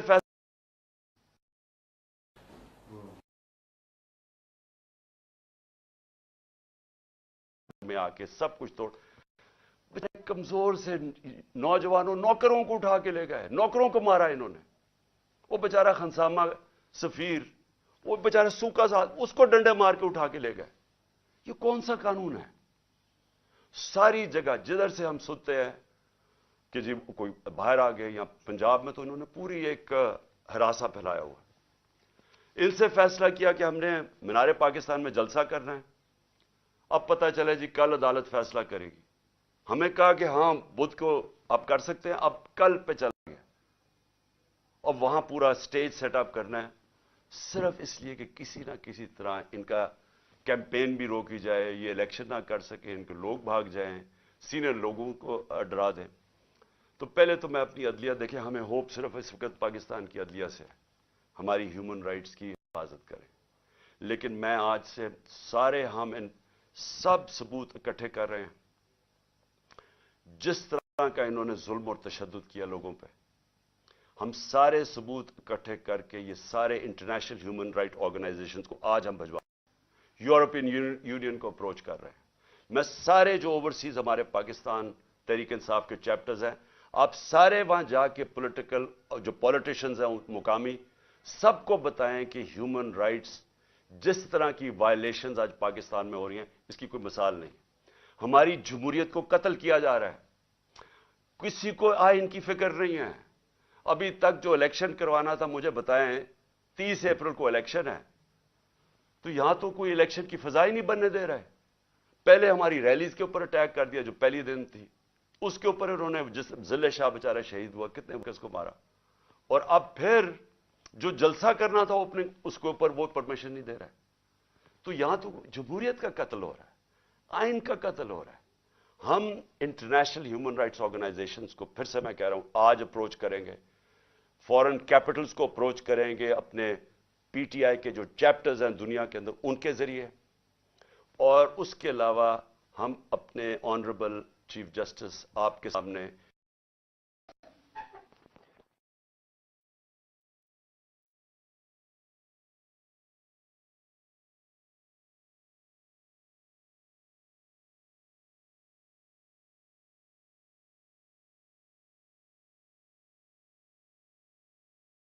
में आके सब कुछ तोड़, कमजोर से नौजवानों नौकरों को उठा के ले गए, नौकरों को मारा इन्होंने। वो बेचारा खनसामा सफीर, वो बेचारा सूखा सा, उसको डंडे मार के उठा के ले गए। ये कौन सा कानून है? सारी जगह जिधर से हम सुनते हैं कि जी कोई बाहर आ गए, या पंजाब में तो इन्होंने पूरी एक हरासा फैलाया हुआ। इनसे फैसला किया कि हमने मीनारे पाकिस्तान में जलसा करना है। अब पता चला जी कल अदालत फैसला करेगी। हमें कहा कि हाँ बुध को आप कर सकते हैं, अब कल पे चला गया और वहां पूरा स्टेज सेटअप करना है, सिर्फ इसलिए कि किसी ना किसी तरह इनका कैंपेन भी रोकी जाए, ये इलेक्शन ना कर सके, इनके लोग भाग जाएं, सीनियर लोगों को डरा दें। तो पहले तो मैं अपनी अदलिया, देखें हमें होप सिर्फ इस वक्त पाकिस्तान की अदलिया से है, हमारी ह्यूमन राइट्स की हिफाजत करें। लेकिन मैं आज से सारे हम इन सब सबूत इकट्ठे कर रहे हैं। जिस तरह का इन्होंने जुल्म और तशद्दुद किया लोगों पे, हम सारे सबूत इकट्ठे करके ये सारे इंटरनेशनल ह्यूमन राइट ऑर्गेनाइजेशंस को आज हम भिजवा, यूरोपियन यूनियन को अप्रोच कर रहे हैं। मैं सारे जो ओवरसीज हमारे पाकिस्तान तहरीक इंसाफ के चैप्टर्स हैं, आप सारे वहां जाके पॉलिटिकल जो पॉलिटिशियंस हैं मुकामी, सबको बताएं कि ह्यूमन राइट्स जिस तरह की वायलेशंस आज पाकिस्तान में हो रही हैं, इसकी कोई मिसाल नहीं। हमारी जमहूरियत को कत्ल किया जा रहा है, किसी को आइन की फिक्र नहीं है। अभी तक जो इलेक्शन करवाना था, मुझे बताएं 30 अप्रैल को इलेक्शन है, तो यहां तो कोई इलेक्शन की फिजा ही नहीं बनने दे रहा है। पहले हमारी रैलीज के ऊपर अटैक कर दिया, जो पहली दिन थी उसके ऊपर उन्होंने, जिस जिले शाह बेचारा शहीद हुआ, कितने किसको मारा, और अब फिर जो जलसा करना था ओपनिंग, उसके ऊपर वो परमिशन नहीं दे रहा है। तो यहां तो जमहूरियत का कत्ल हो रहा है, आइन का कत्ल हो रहा है। हम इंटरनेशनल ह्यूमन राइट्स ऑर्गेनाइजेशंस को फिर से मैं कह रहा हूं आज अप्रोच करेंगे, फॉरेन कैपिटल्स को अप्रोच करेंगे, अपने पीटीआई के जो चैप्टर्स हैं दुनिया के अंदर उनके जरिए, और उसके अलावा हम अपने ऑनरेबल चीफ जस्टिस आपके सामने जो वायलेशंस हो रही हैं इस मुल्क के अंदर, कोई यहां कानून नहीं रह गया जंगल का कानून है, माइट इज राइट, उसके मुताबिक इस वक्त यहां हर किस्म का हरासा, खौफ फैलाया जा रहा है। उसके बाद एक और कोशिश क्या हो रही है कि यहां हमारे एक तकसीम करने की कोशिश हो रही है। पहले तो जो यहां हमारे वर्कर्स, पश्तून जो भी हमारे साथ आए हुए थे, उनको तालिबान डिक्लेयर करने की कोशिश की है कि जी ये कोई दहशतगर्द है, उनको दहशतगर्द बनाने की कोशिश की है। इंतशार फैला रहे हैं कि सारे हमारे रिएक्ट कर रहे हैं जितने पश्तून हैं। किसी को अभी कहा कि जी दीर में एक तालिबान यहां पहुंचा हुआ था, उसकी दीर से स्टेटमेंट आई है कि मैं ना तालिबान थी, मैं उधर दीर में बैठा हूं, मैं कभी जुबान पाक ही नहीं गया। इस तरह की चीजें हो रही है, डिस इंफॉर्मेशन। इनकी ये कहने की कोशिश कर रहे हैं कि हम इस मुल्क में इंतशार फैला रहे हैं और हम दहशतगर्दी की तरफ जा रहे हैं, और ये जो झूठों की मलका है उसकी तरफ से ये बार बार आ रहा है, क्योंकि वो तो ऐसे फिर रही है जैसे पाकिस्तान उसकी कोई जागीर है, कोई कानून से वो ऊपर है, वो हुक्म कर रही है कि ये करो, उसको पकड़ो, उसको माफ कर दो, मेरा बाप नेल्सन मंडेला है, उसके सारे केसेस खत्म कर दो। यानी उसको तो कोई इशू ही नहीं है कि इस मुल्क के अंदर कोई आइन और कानून भी है। ये जो तकसीम करने की कोशिश है, इंतशार फैलाने की कोशिश है, इसके पीछे क्या है? इसके पीछे किसी ना किसी तरह इलेक्शन में से निकलना है। अगर किसी पार्टी, कोई पार्टी इस मुल्क में आज इंतशार नहीं चाहती, वो तहरीक इंसाफ है, क्योंकि हम इलेक्शन चाहते हैं। जो इलेक्शन चाहेगा वो क्यों मुल्क के अंदर इंतशार चाहेगा? जो सारे रास्ते में कल सैटरडे को इस्लामाबाद जो हमारे ऊपर उन्होंने किया, जिस तरह के रबर बुलेट्स और ये जो टीयर गैसें की, जब कोई कुछ नहीं कर रहा था, पुरअमन चले जा रहे थे। इश्तियाल फैलाने की कोशिश है, किसी तरह इंतशार फैले, लोगों को जोश आए, वो वापस रिटेलिएट करें। कोशिश सिर्फ ये है। यहां भी आके ये जो इन्होंने घर पे किया है, दीवार तोड़ दी, दरवाजा तोड़ दिया, चीजें लूट के ले गए, क्या इससे लोग जो देख रहे थे उनके ऊपर क्या गुजरी होगी? सारों को गुस्सा तो है। मैं बार बार लोगों को कहता जा रहा हूं कि हमने किसी किस्म की वायलेंस में नहीं, हमने किसी किस्म का हथियार नहीं उठाना। हमने कभी कोशिश करनी है कि हम पुरअमन रहे। क्यों? क्योंकि हम तो इलेक्शन से आ रहे हैं, जो इलेक्शन से भाग रहे हैं वो ये पूरी कोशिश कर रहे हैं। तो इसलिए मैं ये वाजे करना चाहता हूं, पहले ये जो इंतशार की बात है ये मैं क्लियर कर दूं। तहरीक इंसाफ का कारकुन नहीं चाहता, वो इलेक्शन चाहता है, वो इस मुल्क में तसादम नहीं चाहता। और दूसरी चीज जो तकसीम करने की कोशिश की जा रही है, हमेशा ये जो जाती मफादात के लिए पॉलिटिशियंस आते हैं, इनकी कोशिश ये होती है कि इंसानों को तकसीम करके, नफरतें फैला के, और फिर हम वोट इकट्ठे करें। ये बड़ा पुराना तरीका है। ये जो हिंदुस्तान में नरेंद्र मोदी ने किया, क्या किया? इंसानों को तकसीम कर दिया। उसने हिंदू नेशनलिज्म को उठा दिया कि आप बहुत कोई अजीम कौम है, बाकी की वजह से हम ऊपर नहीं जा सके, तो वो सारा नफरतें फैला के उसकी पावर बढ़ गई है। यही कराची में किया गया था, इंतशार फैला के, डिवाइड करके कि जी बड़ा जुल्म है, बाकी कौमें रहती थी या कराची में, उनके खिलाफ नफरत, कराची तबाह हो गया। आज भी यही कोशिश हो रही है कि किसी तरह वोट लेने के लिए मुल्क तकसीम हो, लड़ाएं कि पंजाबी पठान को या किसी को किसी के साथ, सिर्फ ये कोशिश है। जबकि मुल्क की जरूरत है कि हम सब इकट्ठे होकर एक कौम बन के, इतना बड़ा क्राइसिस है, मुल्क को तबाही के किनारे पे खड़ा कर दिया, हम सब मिलके इसमें से निकले। और आखिर में एक और कोशिश हो रही है कि पाकिस्तान की फौज को और तहरीक इंसाफ को आमना सामना करवाया जाए, हमारा आपस में लड़ाई करवाई जाए। ये भी पीडीएम की पूरी कोशिश है, क्योंकि वो फिर से इलेक्शन तो ये अब जीत ही नहीं सकते। जब इलेक्शन नहीं जीत सकते तो कुछ तो करना है कि किसी तरह तहरीक इंसाफ खत्म करो, ये तो कर ही नहीं सकते। लिहाजा पाकिस्तानी फौज को इनके ऊपर छोड़ो, उसको इनके खिलाफ करो। मैं ये वाजे कर दूं, फौज भी मेरी है, मुल्क भी मेरा है, मेरा जीना मरना पाकिस्तान में है। मैंने इस मुल्क से अपना बोरिया बिस्तरा उठा के, इतने बैग्स लेके, मैंने बाहर नहीं भागना। میں نے یہی مرنا ہے. اور جو آدمی اس ملک میں پتا ہو کہ اس کی جان خطرے میں، اس کے باوجود وہ جاتا ہے اسلام آباد کی عدالت میں. پتا تھا کہ 1.5 مہینے سے میں کہہ رہا تھا کہ مجھے دینی انتہا پسند کے نام پہ میرے اوپر واردات کریں گے، اس کے باوجود میں جاتا تھا سارے اپنے جو لانگ مارچ میں کھلے پبلک میں جاتا تھا. موت کا خوف نہیں ہے اس کو اپنے ملک کا خوف ہے اس وقت. مجھے ڈر یہ ہے کہ یہ جو لوگ جن کے صرف ذاتی انٹرسٹ ہے، یہ سب اکٹھے ہو کے کوشش کر رہے ہیں کہ عمران خان کو راستے سے ہٹاؤ. ان کو کوئی ملک کی فکر نہیں ہے. اس ملک کو تباہ کرنے کا یہ سب سے بہترین طریقہ ہے کہ ایک فیڈرل پارٹی جو ملک کو اکٹھا کر سکتی ہے، اس کے سربراہ کو قتل کر دو. یہ کوشش ہے، اور یہ پوری کوشش کر رہے ہیں کہ فوج کو ورغلائیں ہمارے خلاف، کہ جی دیکھیں وہ کر دیا، سوشل میڈیا پہ یہ کر دیا. سوشل میڈیا کو سمجھ لیں سب، کسی کا کنٹرول نہیں ہے سوشل میڈیا پہ. جب امپورٹڈ حکومت نامنظور جو چلا، وہ سارے ٹویٹر کے ریکارڈ ٹوٹ گئے. کیا ہمارے پاس اتنے لوگ ہیں کہ اتنی زیادہ ہم ٹویٹس کر سکتے تھے؟ یہ پبلک کی دل کی آواز تھی. جو سوشل میڈیا ہے، یہ سب سے بڑا ایک ڈیموکریسی کا ایک نئی چیز آ گئی ہے. جس کے پاس موبائل فون ہے اس کی آواز آ گئی ہے. جو یہ نہیں سمجھتا وہ کہے گی جی اس کے کہنے پہ کر رہا ہے. کوئی کسی کے کہنے پہ کچھ کر سکتا ہے؟